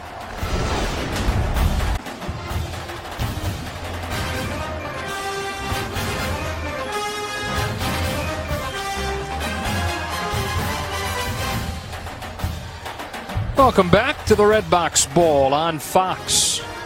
A couple field goals in this second half for Michigan State, accounting for the game's scoring. Oregon setting a record it would rather not. This is the most punts in this bowl game's history from a team, number 10. That was almost blocked.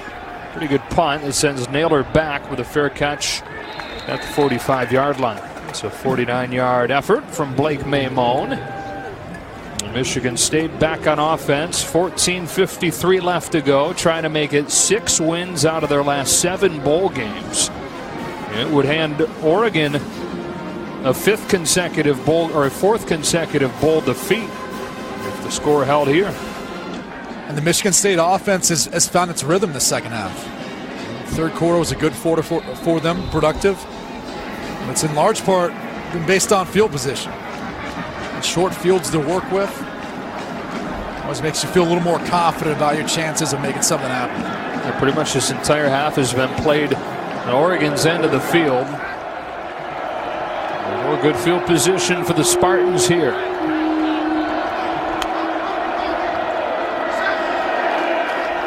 Lewerke looks to throw, gets rid of it just in time. He wants Cody White. Couldn't get back to the ball with the coverage from Thomas Graham.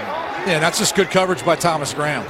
I mean, he's stride for stride with Cody White down the field. He doesn't feel threatened at all by White's speed. Look at the matchup at the bottom of the screen. As every good cornerback shows, he's not fooled for that stutter go, and he just widens them. See how he gets his body out in front and continually rides Cody White to the sideline. Turns, looks back for the football. Textbook. And Oregon secondary has gotten better and better as the year has gone on. Really young group. 3 sophomores and a freshman back there a lot of the time. L.J. Scott for a gain of only 1. As Troy Dye gets another tackle and sets up 3rd and long. This Oregon defense doesn't feel threatened by the Michigan State receivers. Safeties and linebackers are playing extremely aggressive now against the Michigan State rushing attack. Be careful of 2 things though here if you're Oregon. Lewerke taking off, and Darryl Stewart.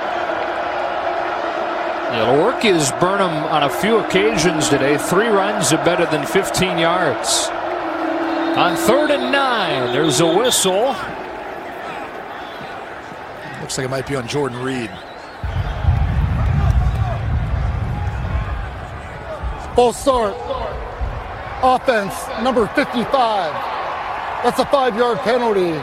It's 3rd down. It was on Reed, the right tackle, who is the only player that has started every game for Michigan State this year on offense at the same position.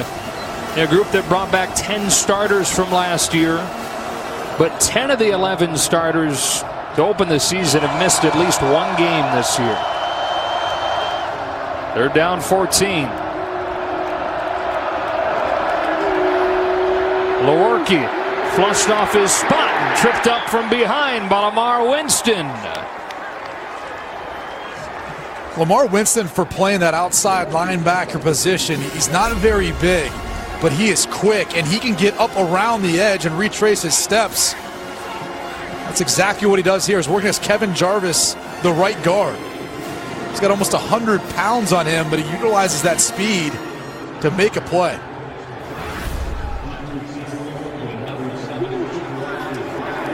First up to kick it, Ugo Amadi, who's been one of the best in the country this year, returning it. Watches a line drive, takes it to the 15, makes a couple of men miss, and goes down to the 20.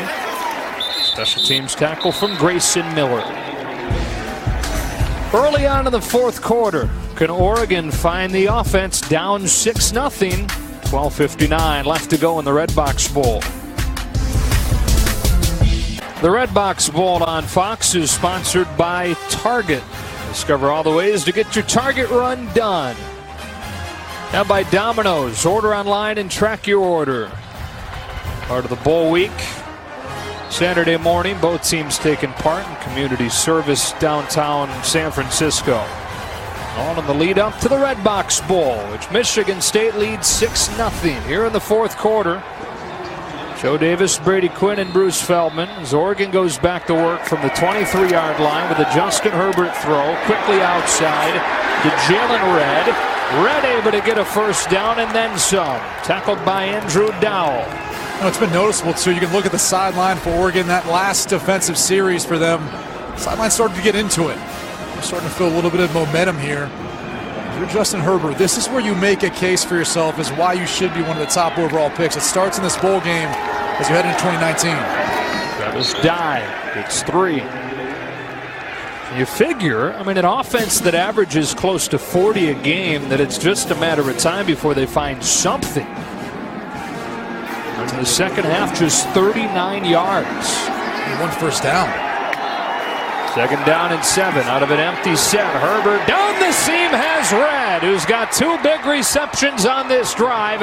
And the Ducks take it into Michigan State territory. Well, here's the game plan. Let's go to the guy who's not dropping the football. Jalen Red's the only guy who's been making every catch every time the ball's thrown his way. They hurried up to the line, to the air again. Mitchell able to squeeze this one against Josiah Scott. Maybe now it's contagious. It's Mitchell, who's had a number of drops today, makes a tough contested catch, but credit Josiah Scott. He's been responsible many times in coverage on Mitchell.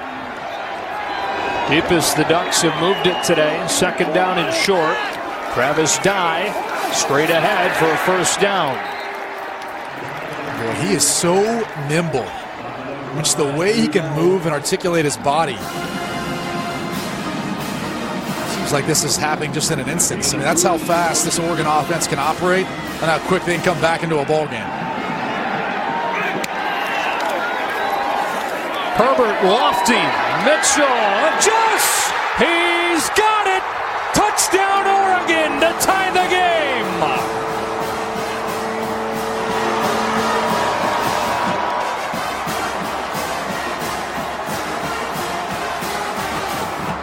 A big-time throw and a big-time play, and this is really what you've seen from Justin Herbert to Dylan Mitchell all year long. One of the best in the country at throwing the deep ball. It's the ability for Mitchell to come back to the football. This time being able to corral it, and I believe he indeed does have possession as he goes in the end zone.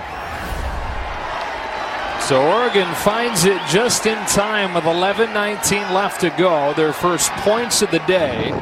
The first touchdown of this game for either side is Dylan Mitchell's 10th of the season. They do it in a heartbeat. I mean, oh, what a response. Yeah. I mean, and really, this whole entire game been quiet. And then all of a sudden, after that last defensive series, you could see the sideline. You could see the energy all of a sudden. And now you're hearing the crowd get into it as well. Now taking a look to confirm this. It's pretty definitive to me. I mean, he's got control of the football, and he gets his buttock. How do we phrase that this year? Buttocks? Yeah. Is it the proper vernacular? You were thinking it was just one side, though. It looked one side. Extra point gives the Ducks the lead. So Dylan Mitchell, the junior out of Memphis, from Justin Herbert. You know, they had 111 yards over the first 3+ quarters. They go 77 yards in a minute 40 there. What changed? I think, again, this offense getting into a rhythm, a couple completions. to Jalen Redd. And that sparked this offense, and maybe it sparked some of the confidence too. And Herbert, who's really had a better game than I think the stats would show. 18 of 31, less than 160 yards and a touchdown, but a number of drops today. That's the story of their season at Oregon. Dylan Mitchell, who may have a decision to make after this game, with the type of season he's had and being draft eligible. The type of season he's had is statistically the best season an Oregon receiver has ever had. New school record, breaking Josh Huff's 2013 season record for receiving yards in a season. If he decides to come back, Oregon will bring back all 11 starters. You'd have to love the opportunity that Oregon would have in the Pac-12 next year. Now, the difficulty is the schedule they've got to play. Outside of that, a lot of talent, a lot of experience returning. As the wind continues to whip. A low-line drive kick taken to the 5-yard line. Darrell Stewart has some room. Bounce into the sideline. Stewart across the 35. Good field position for Michigan State. Talking a little bit about next year, and we take a look at our Power of Ambition, sponsored by SoFi, a personal finance company to fit your goals. Again, if Mitchell decides to come back, that'll be all 11 starters on offense. Much of the defense will come back, and they'll bring in the best recruiting class they've ever had.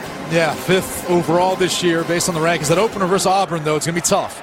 A lot of times those openers can set the tone for a season, but the road test, Stanford, Washington, USC, Arizona State, not going to be easy. But some of those teams, Washington in particular, Arizona State, these teams will be replacing quarterbacks.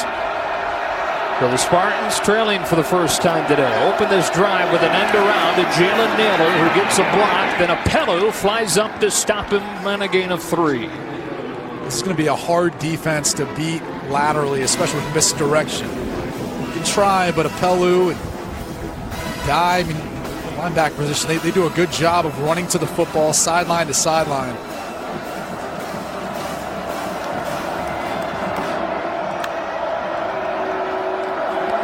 They bring 5 on second down. Lewerke hits a crossing Naylor, who's got room to run into Oregon territory for a first down to the 35 on a 26-yard hookup. The mesh combinations have been really effective. Watch as Naylor comes underneath of the 2 tight ends. It forces everyone to have to deal with the traffic, and then they send Cody White as well. And you're looking at Troy Dye trying to fight through it, and he can't get there in time. And then an injury. Ugo Amadi. Training staff taking a look. We'll take a break. Ugo Amadi, one of the key players on this Oregon defense, one of the guys that makes all the calls on the back end, comes out with the injury. It's not just that. They ask him to do a lot. They ask him to cover a slot. Sometimes something that safeties aren't comfortable with. But remember, he's a converted cornerback to safety. So he's got that skill set. Not many guys have the ability to do it.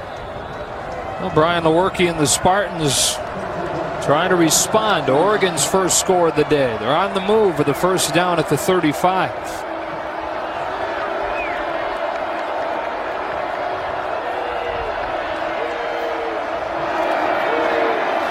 They fake the dump off, try to throw the screen to Scott. Diagnosed perfectly by Oregon, and Justin Hollins brings Lewerke down. That play was all Justin Hollins the entire way. He identified the screen. He got back into the throwing lane for Brian Lewerke. And then he ends up making the play. Look at him. You can see it. He gets in the way. And then he still finds a way to get into Lewerke for the loss.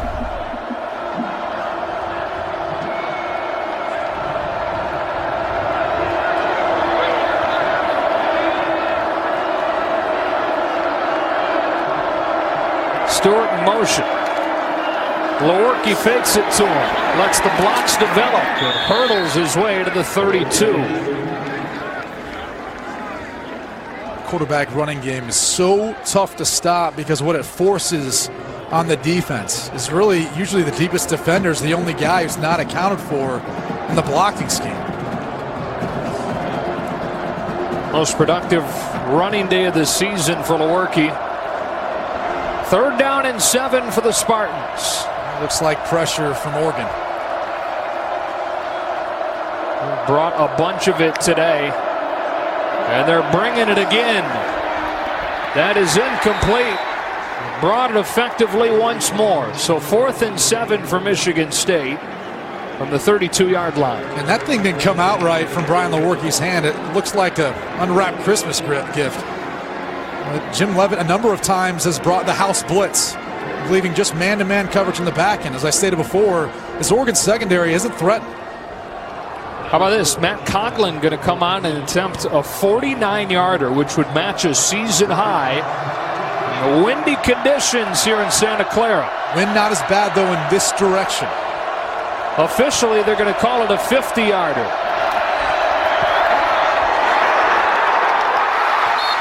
No good. Kept it low, tried to cut it through that wind, but he missed it. Just his 4th miss of the season, and the Ducks stay in front. And this one looks like he pulled it a little bit too. Good snap, good hold. Just can't quite keep it on line.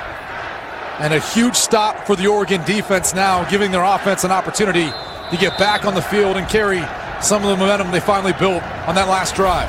On the other side, it's put back onto the shoulders of what has carried them all season, the Michigan State defense. Trying to give the offense another opportunity. Down 1, 8:48 to go. Here's Mitchell. Got a block from Red. They got a nice first down gain. And the key on that play is Mitchell caught the ball behind the line of scrimmage. That then allows Jalen Red to still be blocking downfield before the ball is caught.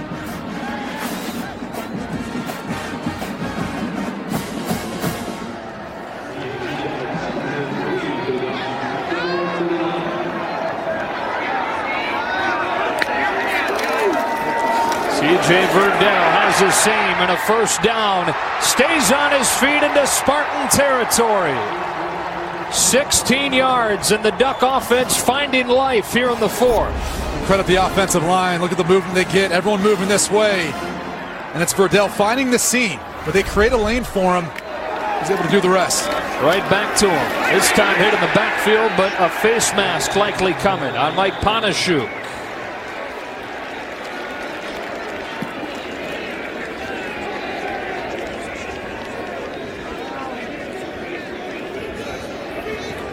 Panashuk did a good job getting in the backfield. Just fortunately, when he went to grab Verdell, he gets that left hand on the face mask.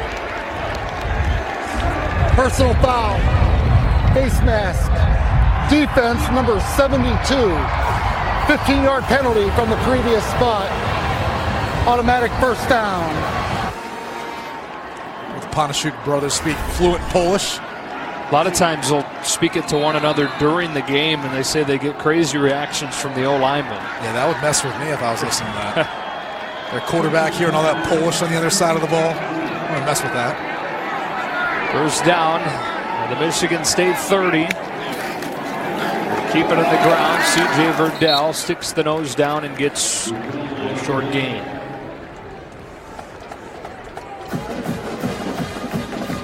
Continue to pound away. They've stuck with a run against his Spartan defense. Top rush defense in the country. It's hard to find some room here in the 4th. They go back to the air here. Justin Herbert on the post. Mitchell! That ball's broken up and incomplete. Josiah Scott has played a heck of a game and nearly made the play of the game for the Michigan State defense. Instead, 3rd and 8. This was almost a ridiculous play by Josiah Scott. Watch the match over the bottom of the screen, and the ball's thrown just a little bit underneath, and that's what allows Josiah Scott to recover and almost make a ridiculous play. Look at that. Batting it up to himself. He wanted this challenge against Herbert, and he showed up. 3rd down and 8 and a timeout. Mario Cristobal went sprinting down to get that timeout in before it was snapped. Prior to the snap, Oregon calls their first timeout of the half. 7:21 left to go. Ducks by 1. Looking at 3rd down on the other side of this break. Where'd that come? Saturday, huge showdown in Dallas in the wild card game. The Seahawks and the Cowboys all starting at 7:30 Eastern, 4:30 Pacific. These two teams played week 3 of the NFL season. Seattle got the win, but got to go to Dallas now. It's a different story. Dallas plays a little different at home. Well, Brady, third down coming up here for Oregon. Adam Stack, his long this season is 39, and he struggled in the win this week. You wonder if this is going to be 4-down territory for the Ducks. They run it left side with Herbert. No gain, no chance on that play with Antoine Simmons leading the charge for the Spartans. They didn't get much. That was the first design quarterback run for Justin Herbert today. They don't do it a ton. Clearly when they put the football in his hands, and maybe they thought it was important too to keep the clock running. But either way, I'm kind of shocked the way they've thrown the football last series. I'm going to go with the arm of Herbert, not the legs. They're going to give Stack a chance. Again, his long is 39, and now they shift the formation and have the punter Blake Maimone ready to take this snap. There's a lot going on here, and Maimone will look to throw. The high school quarterback never gets the opportunity. Andrew Dowell shuts it down, and Michigan State takes over at the 35.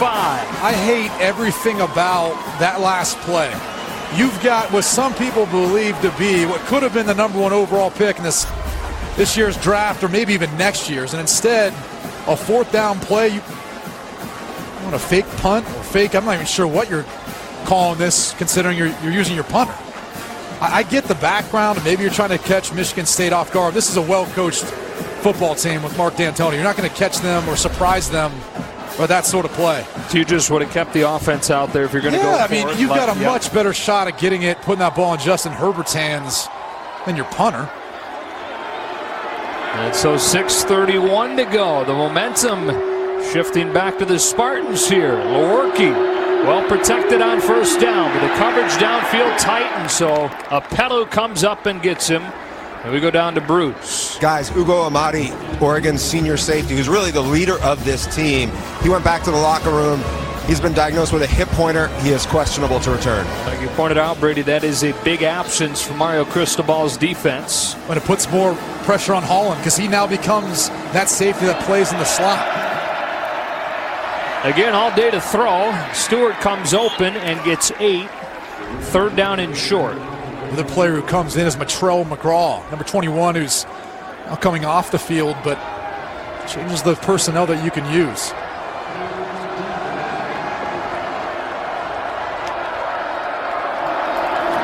L.J. Scott looks like he got it off with that second effort. He did. First down, Michigan State. The 5.5-minute mark. You've got plenty of time. Absolutely down 1. Coughlin's been good with the exception of that last kick. You have to get it a lot closer than you did the last time, which was a 50-yard attempt.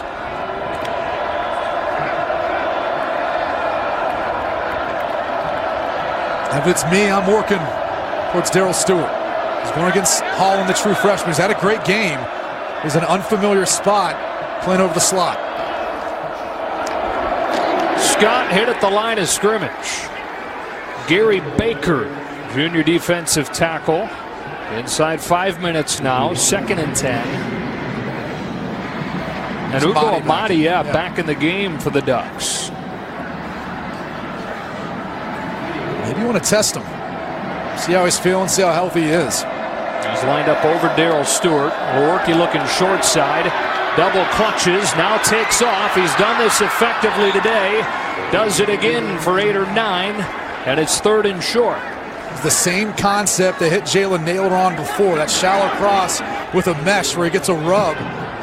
Looking for Stewart working against Amadi, but Amadi with good coverage. L.J. Scott. It's going to be close. Looks like reaching that ball out. Might have gotten him the first down. Any momentum that was built a couple series ago, but the defense getting off the field after the Coughlin miss, and the offense, a touchdown 2 series ago. It seems like it was deflating with that decision on 4th down. Again, the fake punt or whatever you want to call that play. Yeah, hard to classify it. Fake field goal, fake punt, pass. Bad call. Yeah, they do say enough for a first down. Mario Cristobal doesn't like this spot. 3:50 to go, and now whistle. Is a first down. The previous play is under further review. Not many times do you see a spot adjusted following a review. But they're going to take a look. It's got to be conclusive, and you got to have good angles of it to be able to confirm it. And that's the tough part.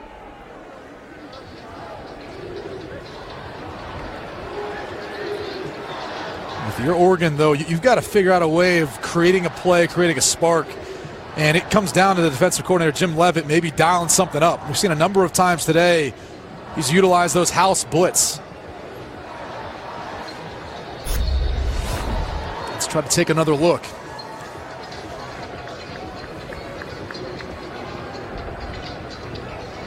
And this is one of the reasons why it's so difficult to discern where the football is in relation with the yard to gain.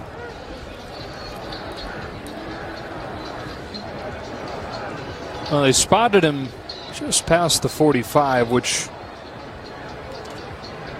based on these replays, looks just about right. Yeah, I think that's about right. It's tough to see, but I don't see either knee or an elbow or anything touching down before that ball gets to around where the spot was at.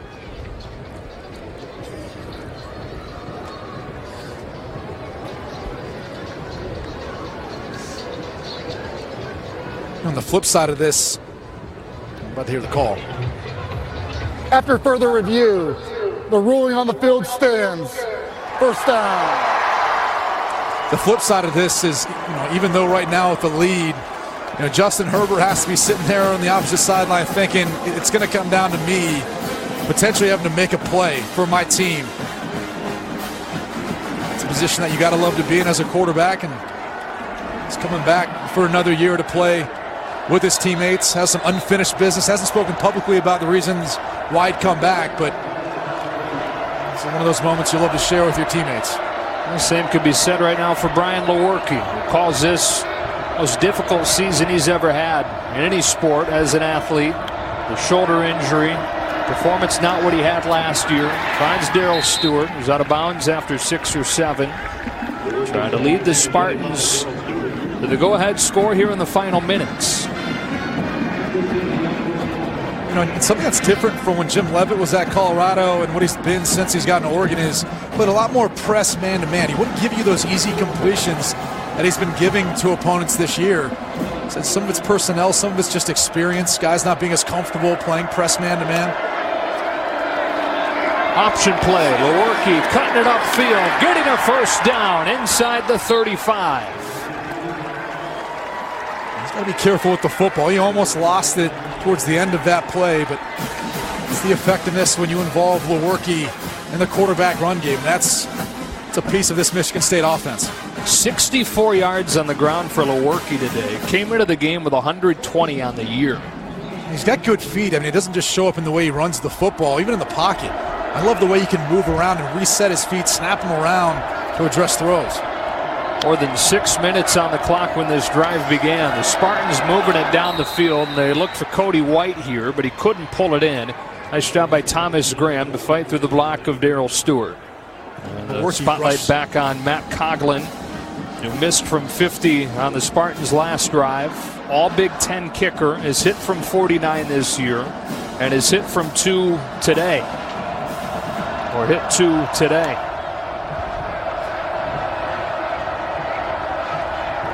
Of throws have come out of Lewerke's hands a little bit funky. Not sure if he's rushing his throw.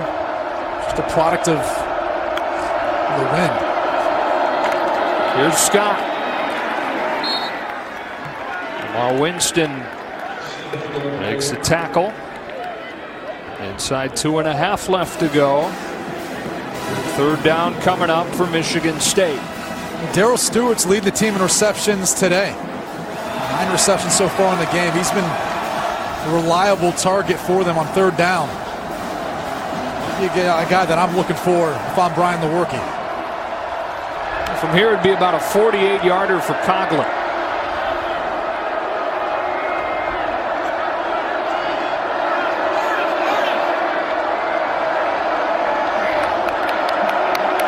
On 3rd and 8, the Ducks bring pressure. Lewerke lost it, was able to get back on it. He was sacked by Justin Hollins, losing a yard, and it's 4th down.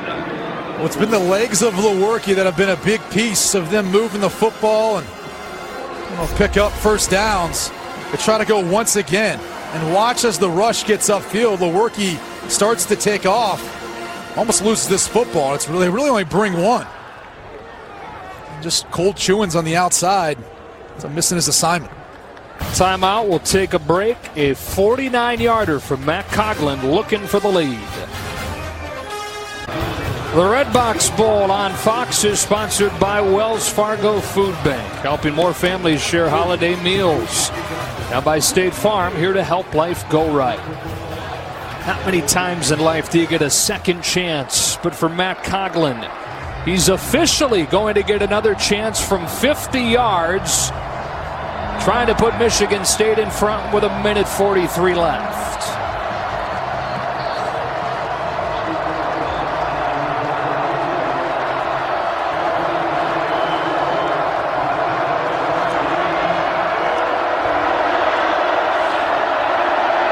Out of the hold of Brian Lewerke. A low snap. Lewerke picks it up. Fire drill is on. He won't even throw it away, and he's thrown out of bounds with 1:35.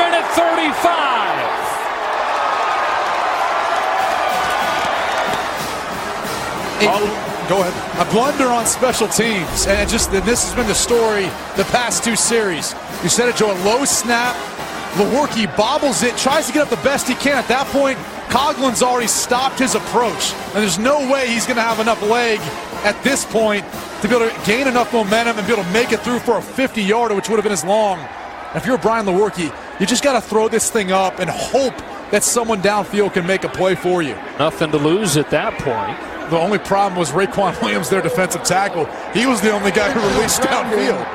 The pass made it beyond the line of scrimmage. The passer was out of the pocket.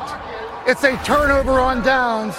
1st and 10. Well, the one thing Michigan State has going is they do have all 3 timeouts. 1:35 left. They trail 7-6.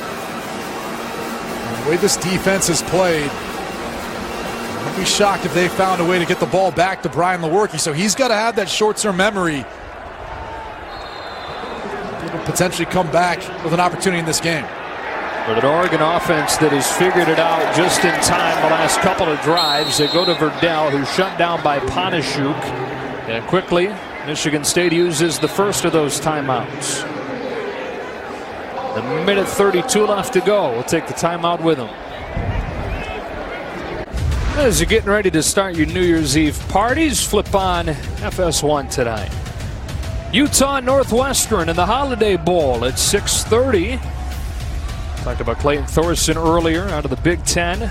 His final game with the Cats. What a career he's had quietly there. And he's going to face one of the top defenses in the country in Utah. Injured player for Oregon is Kelvin Throckmorton, who's been one of the top offensive linemen in the country this year.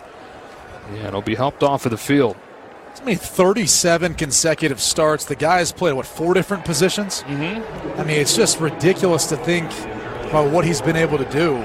And I can't explain to people how hard that is. I'm talking about playing different sides of the line, different foot back, different foot up, playing guard versus tackle, and how different it is to have to play in space and then play with a guy who's, a foot away from you. Just incredibly hard to deal with that transition, and he's been able to manage it. And not even just play, he's started games at 4 different spots on the O-line. Graded out as one of the top O-linemen in the conference. He's helped off. 1:32 left to go. They lost 2 on first down. Spartans with 2 timeouts remaining. 2nd down and 12. Travis Dye in the game for C.J. Verdell at running back. He's got it.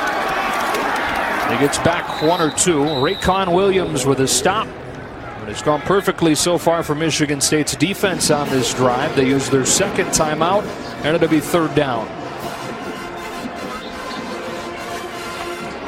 Special teams in a low-scoring game have been key. Some mistakes. They had this fake punt. Oregon did. Blake Mamone looked to throw it. Couldn't even get a throw off. Dowell brought him down.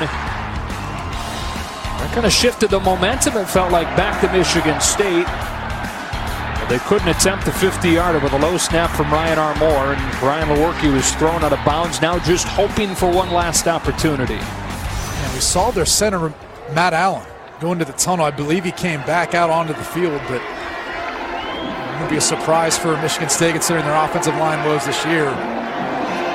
Any chance you're putting it in the air here if you're Oregon? You trust your quarterback enough. Problem is you're going against tight man-to-man coverage. It's always hard to do. Spartans showing pressure. They do run it with Dye, who gets crunched after a short gain. Brandon Boyer-Randall brought him down. Michigan State's defense with a 3-and-out. They use those 3 timeouts, and still plenty of time, 1:23. Yeah, especially considering in college football that the clock stops after a gain first down. At Michigan State, they haven't had much of an issue moving the football down the field. It's just about finishing and capitalizing on drives.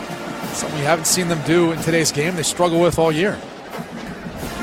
But I would believe Blake Mamone this time will punt the football. Yeah. And Brian Lewerke will go back out there at the tail end of this tough season for the junior out of Phoenix, Arizona. A couple of times today, the Spartans have gotten close to blocking Blake Mamone punts. See, they come after another. They set up a return for the freshman Jalen Naylor. They're making it look like they're bringing it. They do. Mamone able to get off a line drive, and so Naylor has a chance, but he lost it into the hands of another Spartan. They dodge a bullet there off of Naylor's hands into the hands of Shakur Brown, who is Johnny on the spot. Unbelievable.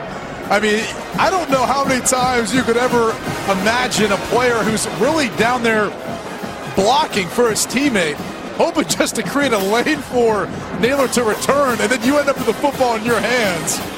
What a heads-up play by Shakur Brown, the redshirt freshman at Stockbridge, Georgia. So here we go with 1:12. Michigan State at its own 42, down 1, out of timeouts.